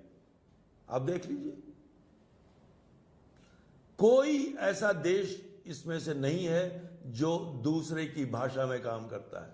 इसलिए वे आविष्कार करते हैं, नई नई गाड़ियां बनाते हैं। रूस और अमेरिका, चाहे वो परमाणु का क्षेत्र हो, चाहे नए नए आविष्कार का क्षेत्र हो, या जापान, अपनी भाषा में बात करते हैं। हम क्यों नहीं कर सकते? तो जब तक, और ये भी अन्वेषकों, शोध करने वालों द्वारा खोजा गया तथ्य है कि अपनी भाषा में काम करने वाला व्यक्ति ही आविष्कारिक हो सकता है। दूसरे की भाषा में काम करने वाला अनुयायी तो हो सकता है, फॉलोअर हो सकता है। हम बड़े बड़े कंप्यूटर के कंपनीज में काम तो कर सकते हैं, लेकिन हम कंप्यूटर नहीं बना सकते, हम सॉफ्टवेयर उस तरह का डेवलप नहीं कर सकते हैं। जब भी सॉफ्टवेयर लेना होगा, हमको आयातित ही करना होगा। ये ठीक है कि हमारे बहुत सारे जो विज्ञान के केंद्र हैं, वो सॉफ्टवेयर बनाते हैं, नए नए ऐप बना रहे हैं, और उसमें से ज्यादातर अंग्रेजी माध्यम से पढ़े हुए लोग होते हैं। लेकिन आप तुलना करके देख लीजिए कि क्या हमने कोई ऐसा मूलभूत परिवर्तन सॉफ्टवेयर में किया है जिसने कंप्यूटर की दुनिया बदल दी हो, या पूरी दुनिया बदल दी हो जिसने? क्योंकि हम तो अंग्रेजी में काम करने के आदी हैं, तो अंग्रेजी में काम करने के आदी होंगे तो बड़ी बड़ी कंपनियों में बड़े बड़े तनख्वाह लेकर हम काम तो कर सकते हैं, लेकिन हम न्यूटन नहीं बन सकते। इसलिए जरूरत इस बात की है कि हम लोग इस बात पर ध्यान दें कि अपने विद्यार्थियों को ज्ञान और विज्ञान की बात बताएं, और अपना जो परिवेश है, अपनी जो भूमि है, उसकी हम बात करें। इस पर हम लंबी चर्चा कर सकते हैं। मैं सोचता हूं कि मैं अपनी बातचीत को यहीं पर मैं रोकता हूं। सर, धन्यवाद आपका। आपने बहुत ही सरल भाषा में हमको बताया कि नई शिक्षा नीति में क्षेत्रीय भाषा, मातृभाषा के साथ कैसे शिक्षण किया जा सकता है, उसके बारे में।